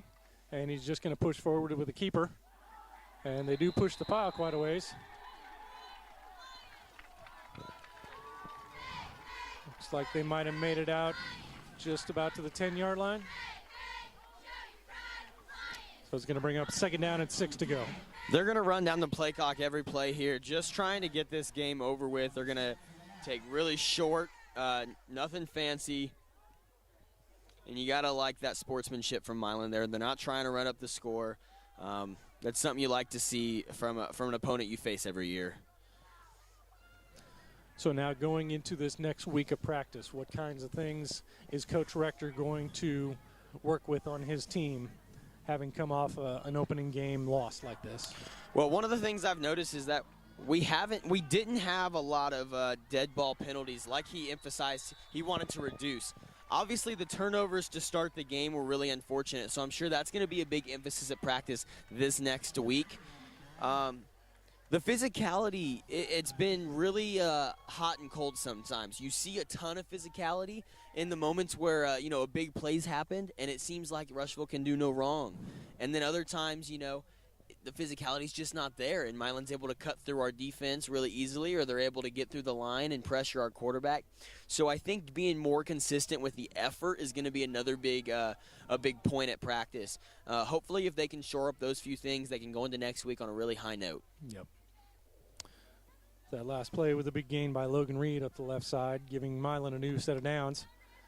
And here's a handoff to Logan Reed coming up the near side again. He's able to dodge a couple of tacklers and is finally drug out of bounds and pushed out there at about the 36-yard line.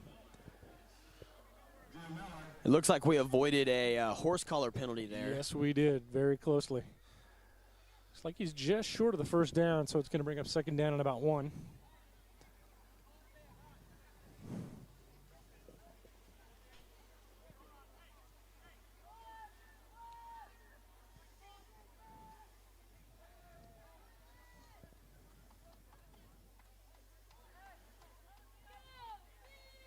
So we've got a minute and 55 here to go.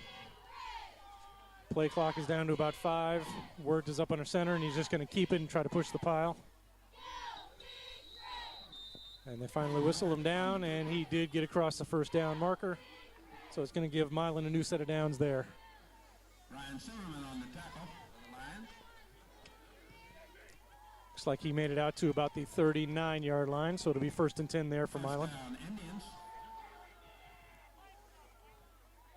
Clock continues to run with a minute and 34 left.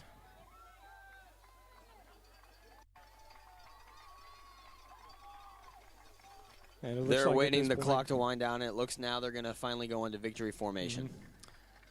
Wirtz goes up under center, takes a snap, takes a knee. 2 more knees should be able to finish off the clock here, and this game is pretty much over here at Henshaw Field.